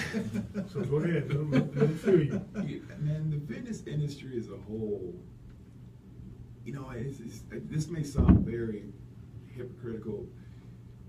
It's kind of a joke nowadays, man. It's about me. And a lot of trainers and coaches are taking too much credit for, the player or the client. Like I've had countless success stories, countless. But I would never take more credit than deserve. Right. So there's trainers at Valleys, and I felt like, they sucked. So I was taking people right up underneath their face, and I said, you know what? Not only am I making good money, this is something I love. Like I have passion for it. Like I legitimately woke up every morning and say, you know what? Somebody depends on me. When you got that in your heart, and you got that, hey, it's not even work anymore. It's just living. That's awesome. So right now you're over at Lifetime Fitness in the West Bellamy, Bloomfield Commerce area. Correct. How'd you get over there, and how's that going for you? I was recruited. I was at one of my old jobs. I was doing a lot of side jobs. I'm a hustler, man. I was doing like 4 jobs at the time, man.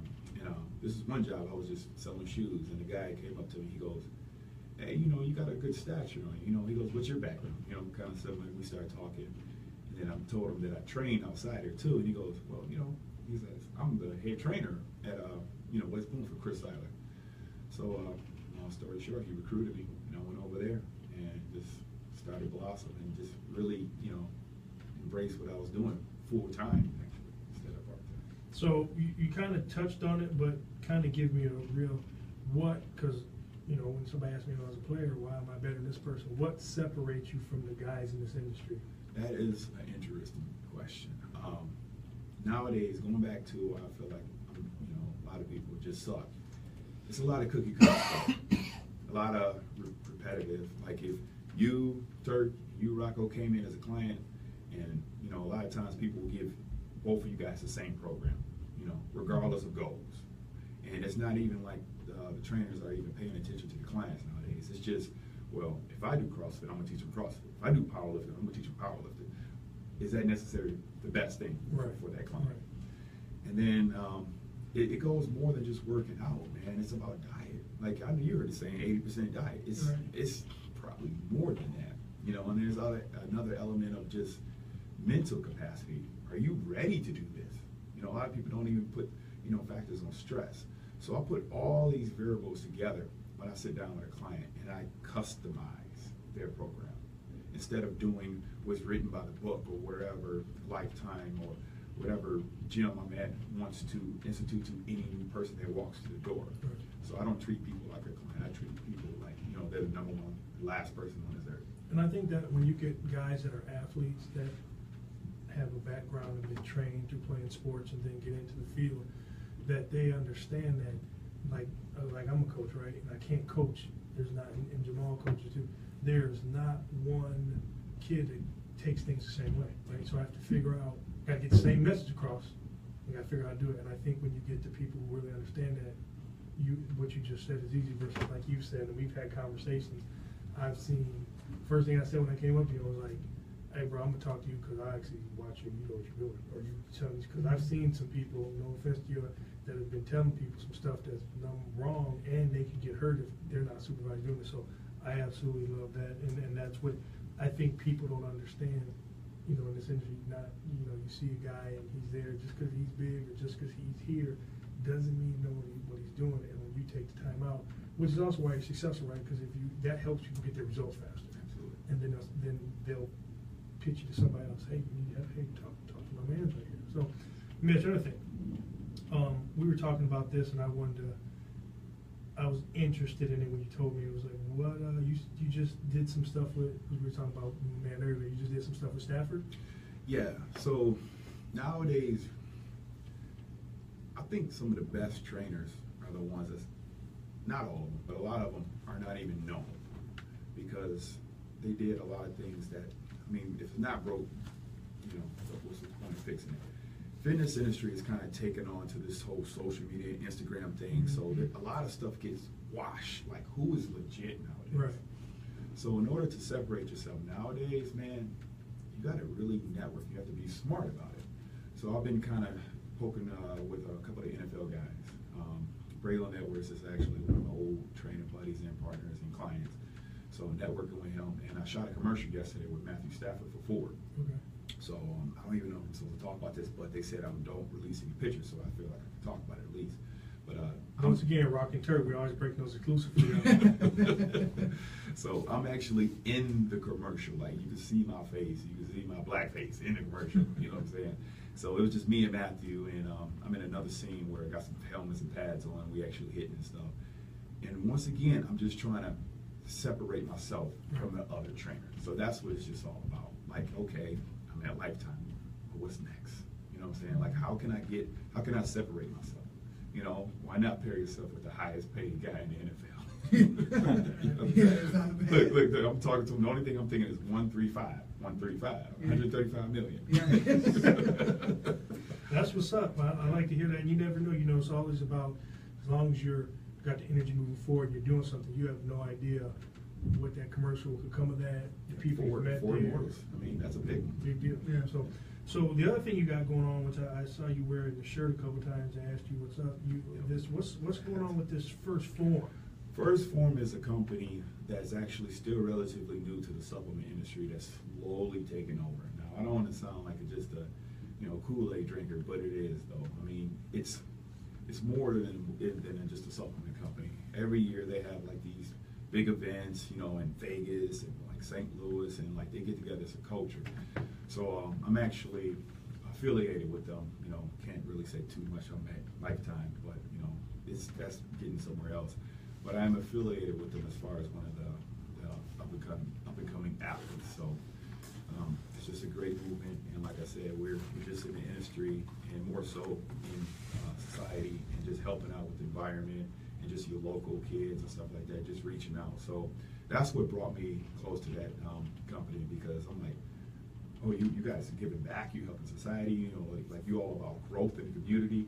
Like, I mean, who else is doing that supplement-wise? I mean, I don't see any GNC products doing that, So that's what it's well, I get it. Money makes the world go round, but in the same breath, it's not everything, man. I mean, when you sit on your deathbed, what do you have, man? Your memories and what you've done and how you impact the world and stuff like that. So morals, values, and stuff like that will always take, first, in front of me. So yeah, but what I always tell people, if you're good at something, never do it for free. And also, there's no crime in, if you make money, and make lots of money, but tithe or pay it forward, however you want to say it, seed money, however you want to go with it, you can still, and then give it back. It's a win-win. Everybody thinks you can't have, if I'm rich, I can't do it. No, you can have it all. You just make sure you do your spiritual work, and then go with that. So I like that. I'm also a big proponent of supplements, and definitely I'm going to get with you and see what kind of stuff they got. But with that, where, because I back you 100% or vouch for you, where can people book a session with you? How do they get a hold of you? Well, if you are a member at any Lifetime, you can always come out to mine. I'm West Bloomfield Commerce area. I can always leave my information, my contact information. But bottom line is, when you come into the building and say, hey, I need to book a session with the big guy, Titan. So they know who I am. So I actually have a huge list. I do have a waiting list, but everyone is willing to be on that waiting list. I'm the only trainer there that if you joined up, you can't set a session with me, because I'm that high on the board. That's for sure. So if you enter the building and you want to see me, they will get in touch with you. So. And if they want to see you with their eyeballs, what social media platforms are you on? Well, I got the Snapchat. I don't do the whole doggy face thing like all these other people out there doing and stuff like that. I'm a grown man. You got a grown man doing dog face, man? Yeah, I ain't doing that stuff. No, I said you get cats out grown men? Grown man. Really? Grown man. Lost all street cred in my eyes. Man. But you can catch me on my Snap. It's fitness_Titan13. But more importantly, I do all my business and all my networking through my Instagram. So it's fitness_Titan13. Titan, Titan. So that's where I do my thing. You make sure we'll just we'll get all your information, and we'll be posting. We post the podcast tomorrow. We'll do that. Plus, we'll post this interview separately, and we'll get all that up there as well for people to contact you. I'm about to go follow right now. Make sure you follow. Oh yeah, I got you, Terry, man. You know what? This is Jamal. This is Jamal Norman. He's filling in. Turk's coaching tonight, Okay. so that's Jamal. But he's a fill-in for us, and he's very a very adequate sports adversary when it comes to talking about stuff. So. You know, and I'm the type of person, if I meet you face to face, I will follow you back. Appreciate you, man. Thank you. Appreciate that. You know, you got people out here with 10 million followers or one follower, and Right. ain't even following their mom. I'm like, man, I'm like, Jesus, is that real?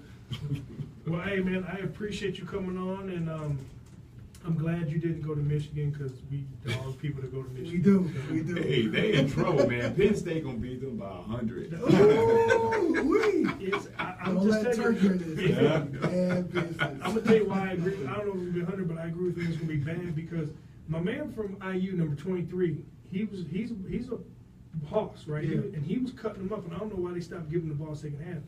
This man, you know, some of his numbers I didn't hit till I was a senior, and I'm a big dude, right? Yeah. He's squatting 650. He's cleaning 420. I think I clean like 100. I think like 145 kilos.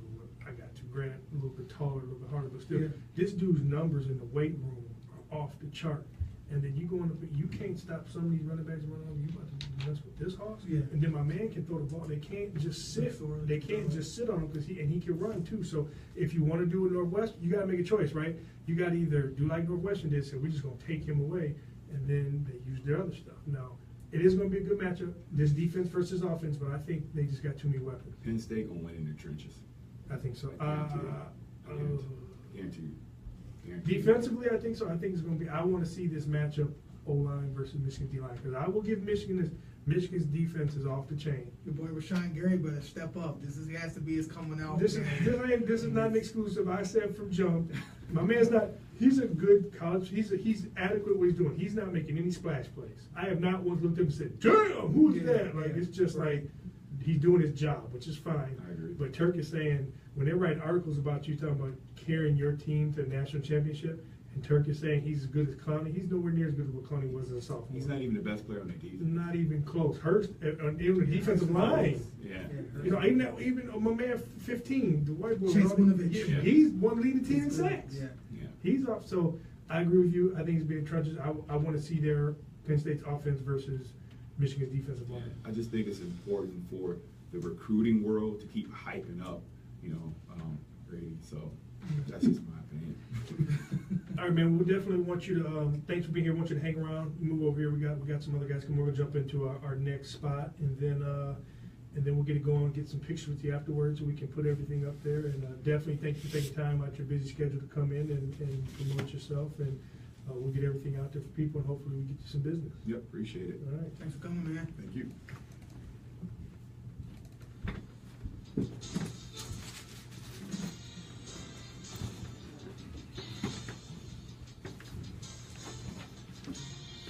Well, it is time for my favorite part of is high school football. It's one of the things that I like to do, one of the things that I like to follow and keep up. Now, this is week 9, so what you have is you have a lot of crossover games, and these crossover games, some of them have no meaning, some of them have meaning.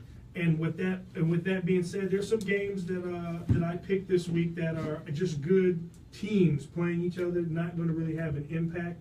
But after that, we'll get into a semi-playoff preview that we have that we got this week of some of the matchups. And obviously things can change what happens this weekend, but a lot of them are kind of etched and stacked in stone. So first games we got up this week, we have Clarkston at Farmington Hills Harrison. Both teams are in the playoffs. Both teams are 6-2. Who do you got? You know, I'm going to go with Harrison. I think Harrison actually surprised me this year when I saw him earlier in the year. I didn't see 6-2. Now that they've gotten Coach Harrington an all-time wins record here in the state of Michigan, I think they want to close out strongly. So I got Harrison winning that game. I'm usually not a poor sport, and because he broke Coach Ricasa's record, You know, I'm happy for them, but also I'm a little irritated. So I like to see Clarkson's a pretty good team. I'd like to see Clarkson go in there and bring them back to reality of what's really happened. So I'm going to go with Clarkston. Now, second game is West Bloomfield versus Groves. West Bloomfield is 6-2, and Groves is 7-1. And I'm going to go with West Bloomfield's been on a 6-0 streak since the beginning of the season, and I'm going with them.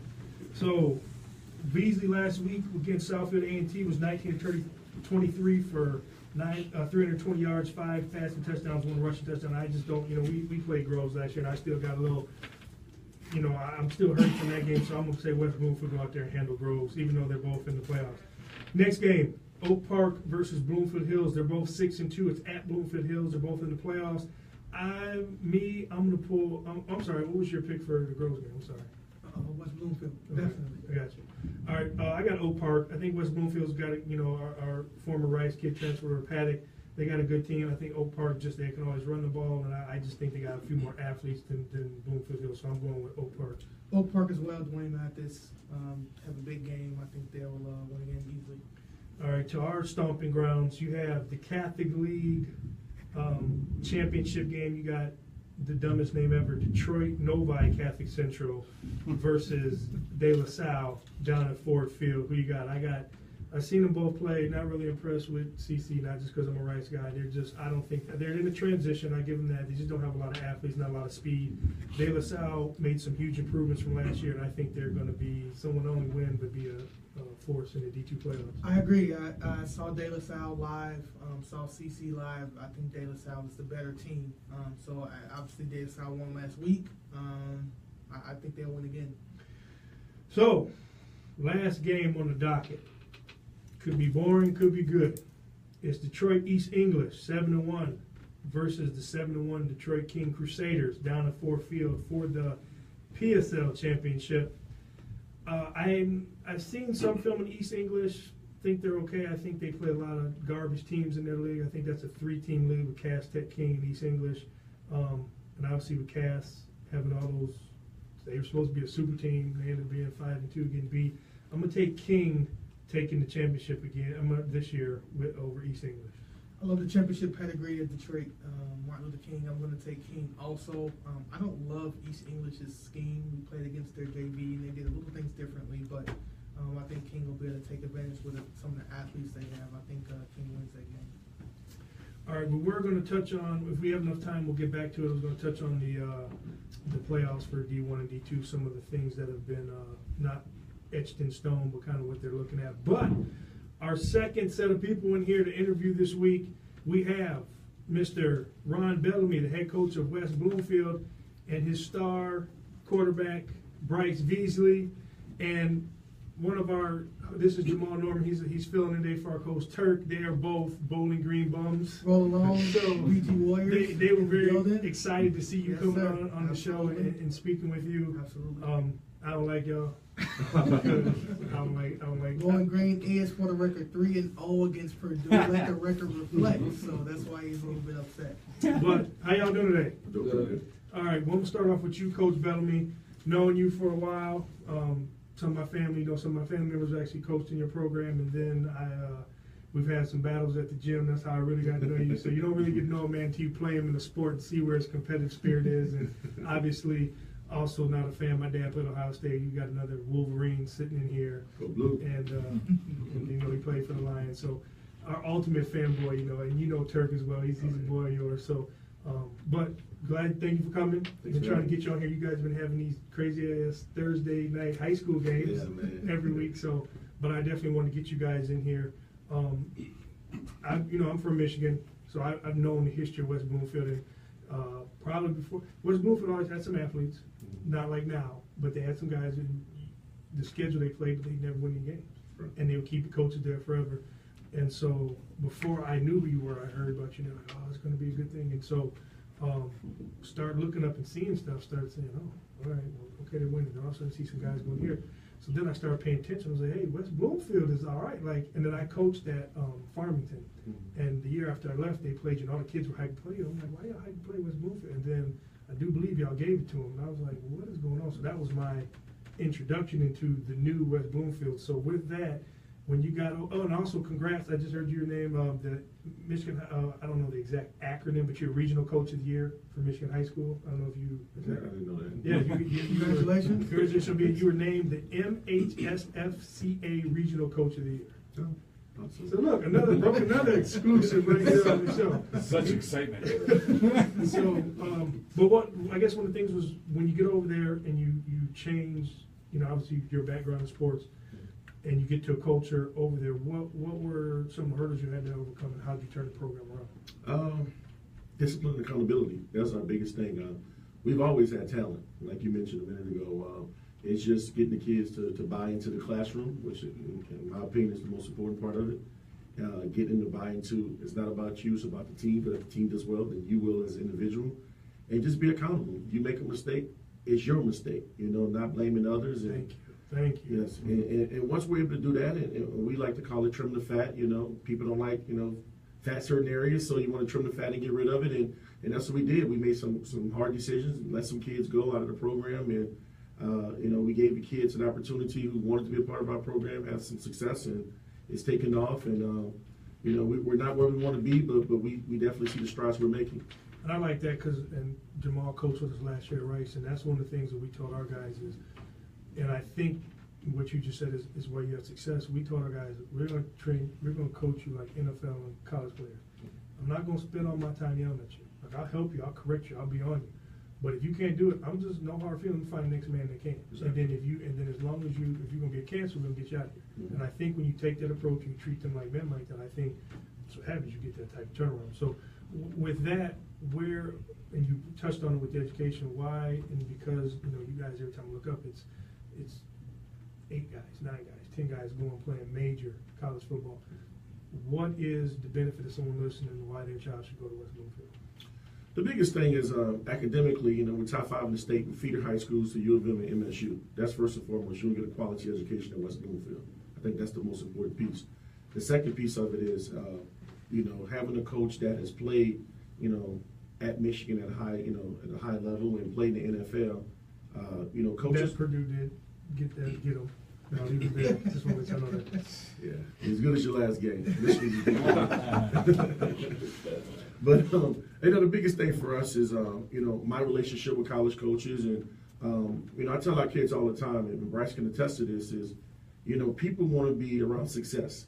You look at the NFL draft, who goes first in the draft mostly? Guys who come from winning college programs. Right. And same thing with college coaches. They want to be around kids who are used to winning. And winning, it breeds success and it's contagious.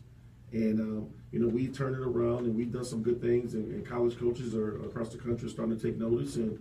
But bottom line, we have some talented kids that are coming to West Bloomfield. We built the fence around our school district, and we say, hey, we're trying to eliminate our kids from going to private schools when, we could they get a top-notch education at a public school, and we're excited about where our program's going. And I like what you said that, because a couple years ago I heard Mac Brown, when he was down in Texas, he said that doesn't matter how crazy a kid is as far as his athletic ability and what he does. He said if he wins in high school, he'll win in college. Mm-hmm. And if he wins in college, he'll win the pros. Now, they may not be the greatest player, but you look at a guy like Colt McCoy, when he's gone in and played for the Redskins, he's won games for them, and he hasn't embarrassed them. So, and he was a winner his whole life. So I like that, and I try to spread that as much as I can too. We want winners. Winning breeds that type of mentality, which is what you're creating over there. So now that we're done with that, we're gonna get to the juicy football talk, because that's what I want to know. So you guys opened up. If you go back and listen to our show, we kind of hammered y'all a little bit, right? Mm-hmm. Because we've seen that you guys had a lot of talent, right? I mean, and for me coming from Rice, you're the type of team I want to play. This is going to be and so when we saw the first matchup was you and Wally Western, we said, this is going to be a slobber knocker. So we were actually here in the studio, and somebody called in because we wanted to sing. It's like, West Bloomfield won. We were like, okay. And then obviously we had to retract and come back. So we saw that. We said, okay, it's 2 good teams, second play, whatever. And then who'd you play second? Bloomfield Hills. And they got a good quarterback, but we still picked you guys to win. So 0-2, and what's going on, man? Like they don't have, and then all of a sudden you guys have just reeled off and been kicking ass, and especially last week y'all gave it to Southfield, A&T. So what happened? Because I've been part of that turnaround, you've been part of it. But as a coach, what happened because when you had that much talent and things go bad, it can get real bad. What was the catalyst to turn you guys around on this type of run? We got humble, I think, we went in, our kids worked hard. They worked extremely hard. But, there's some expectations that we didn't set for ourselves that other people did. And the one thing we talked about is let's eliminate the outside forces, the media, recruiting services. Let's get them out of what we're trying to do, and let's focus on us. Because we knew we were a good football team. It's just a matter of finishing games for us. The 2 games we lost, we were leading the fourth quarter with at least a minute left, and we didn't get the job done. And that was on me as a coach, and I had to do some self-reflection with myself and how I'm preparing the team and, get with our coaches. And that's one of the things that we changed. We're like, you know what? Let's not get it to 1 minute. Let's get these games over with, first half, third quarter. And we had the skill to do it. We had the linemen to do it, and we had the mentality to do it. So for me, it was a blessing in disguise. I didn't look at it as, oh man, 0-2. What we had to do was make every game a playoff game, 1 week at a time. And until we kind of climb back to where we needed to go. And the toughest part for us is don't schedule watch. You look, you see, man, that's a win. That's a win. That's it. Yeah. So it's like, all right. And then we hit Clarkston, Rochester Adams having a great run, bro. Y'all went through a gauntlet. We went through a gauntlet. We were 0-2. So it was for us, we had to make sure the kids weren't looking at that because that could be a setback. But we just went back to the drawing board and cleaned some things up. And I'm not the type of person that says we beat ourselves because the other team did some stuff to assist in that. But losing a late lead against Wall Lake Western. Not sure if you knew, but we're up by 17 points with 6 minutes left against Bloomfield.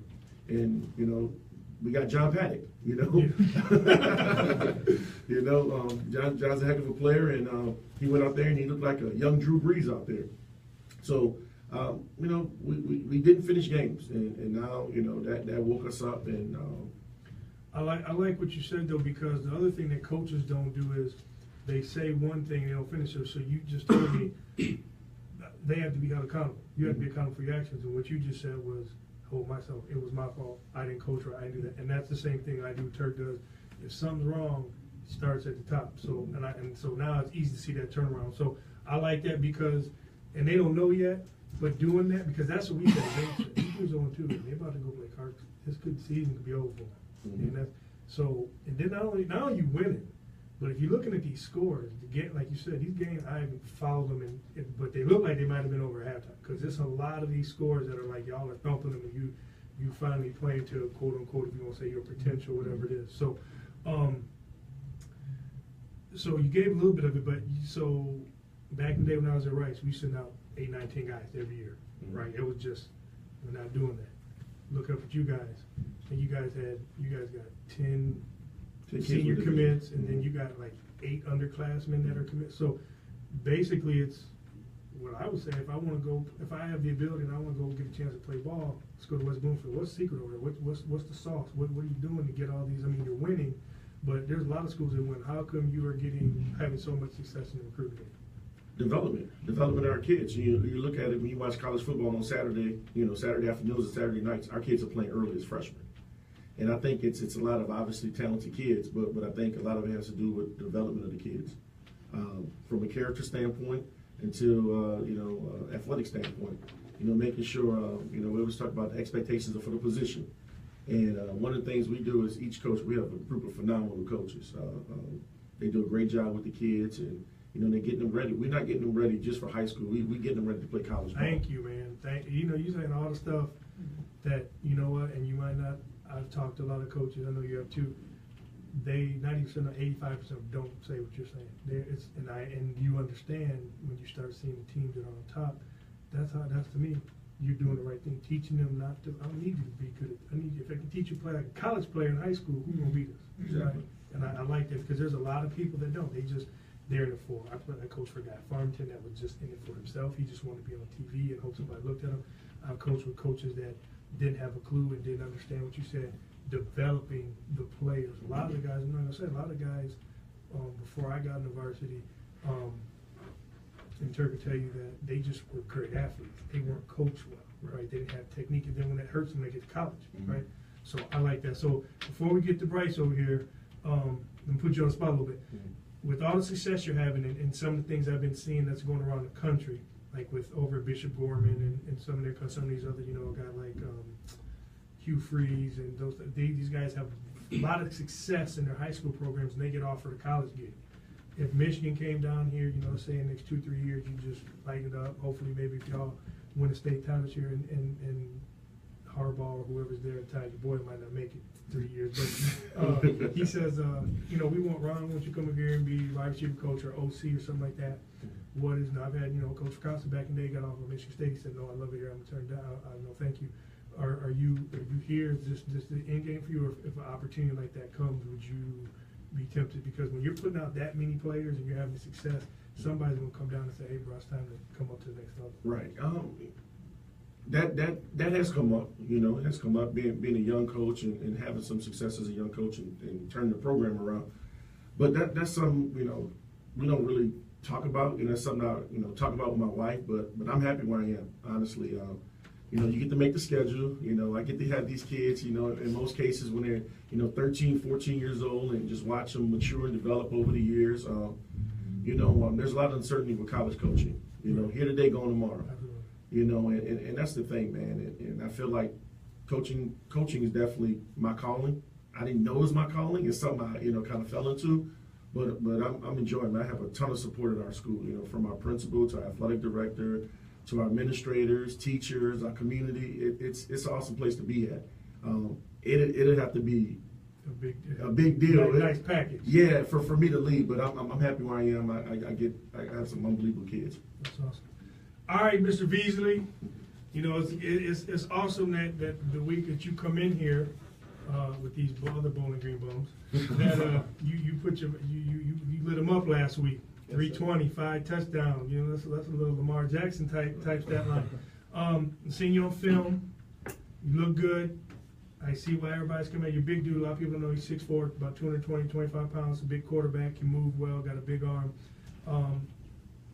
How's the season for you? How's it gone for you, just personally, you as the quarterback, and what your goals you set coming into the season? Has it been going the way you thought, or? Coming in the first 2 games didn't go as planned. But other than that, the season going pretty well.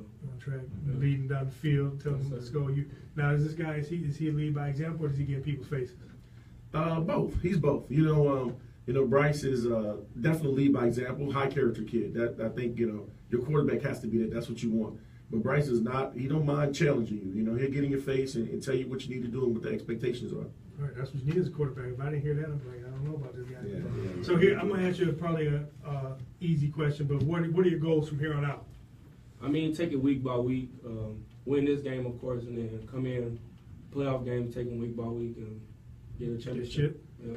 That's it. That'll be the first chip that you get? Absolutely. Yeah, okay. The first one's always the hardest one. Yeah. So I ask this a lot of the kids that come on here because I feel it's important. Your time, me knowing Coach and knowing what kind of guy he is, what have you learned from him? What have you taken from him as not only a player on the field, but in your personal life? What have you learned from him? One, just a high character person. Everybody's watching you, and so I just always do the right thing and think before you do. And then on the field, what kind of knowledge is he giving you on the field? What kind of juice he giving you on the field? Coach Bill, he teaches a lot on the field. He kind of tell me, he teaches kind of from a receiver side, so I can understand what they're doing, and they understand what I'm doing, and what I'm reading, and what I need them to do. So, well, you understand, you're lucky. A lot of programs don't have coaches that have played even in college ball, let alone college and pro. So he's giving you knowledge that you might not understand now, but when you step out there at BG, you'll probably have a lot of success as a freshman or compete because you'll understand stuff that most of these kids have to get redshirted not because they can't physically do it, mentally it's too much for them. So, and you, like I said, you might not see that. So, you got some tough teams. I was looking at the D1 schedule there. There's a gauntlet, right? But that's what you want. I'm gonna just say Rice won the title a couple years ago that outside of playing Muskegon to get there was straight up, it was a powder cake walk. I think games were over at halftime all the way. You guys have, you got some people in there, but overall, to get what you want, it will be well earned. Are you the man that's going to lead them? Can you do it? No doubt, yes, sir. That's what I'm looking for. See, a lot of cats say, I don't know, maybe, hopefully, we'll see. I like that. Because I'm pulling for you guys. I like to see you guys go just because once you know somebody, and then obviously the type of programs you're doing, the success you guys are having. So obviously you've committed to Bowling Green. What do you like about the school, and what are your career college goals? What are you foreseeing for yourself?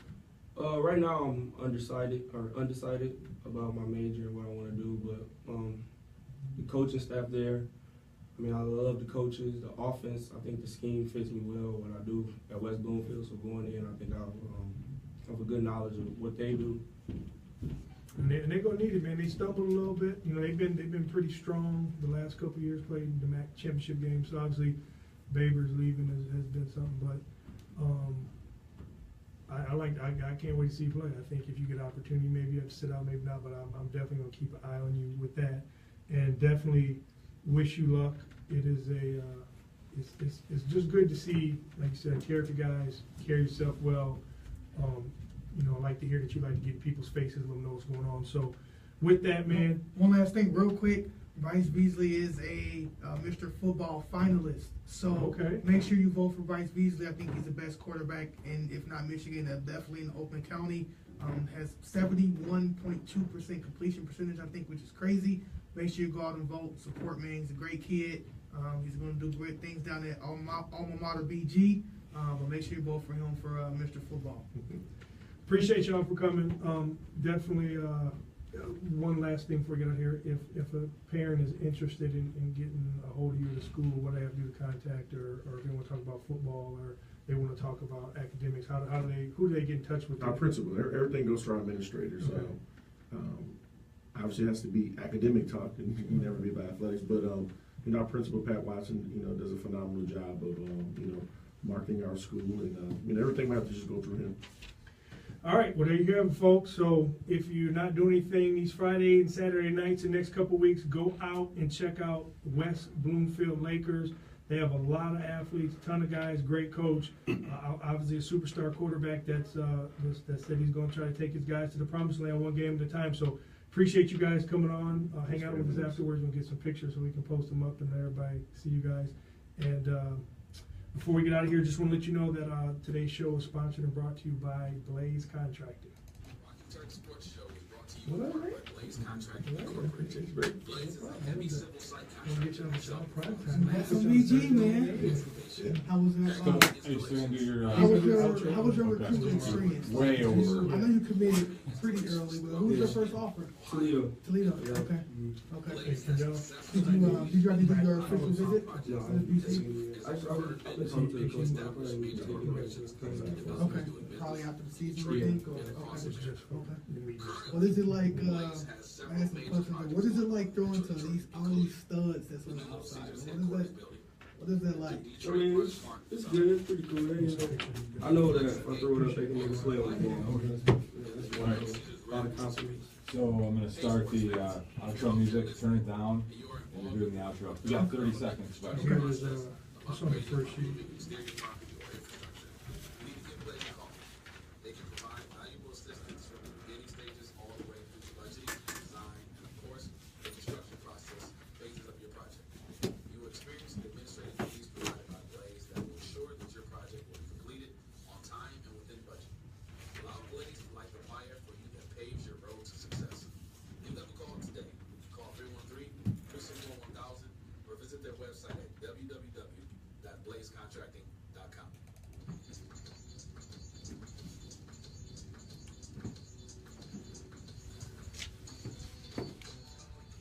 That wraps up the 25th episode of the Rock and Turk Sports Show. If you weren't able to listen live, please make sure you check out the podcast. Make sure you check us out on social media at Rock and Turk Sports with a Z. You can find us on Facebook at the Rock and Turk Sports Show. Follow me on Twitter at Ohio2 Michigan. And if you have any questions, you can always email the show at rockandturksports@gmail.com.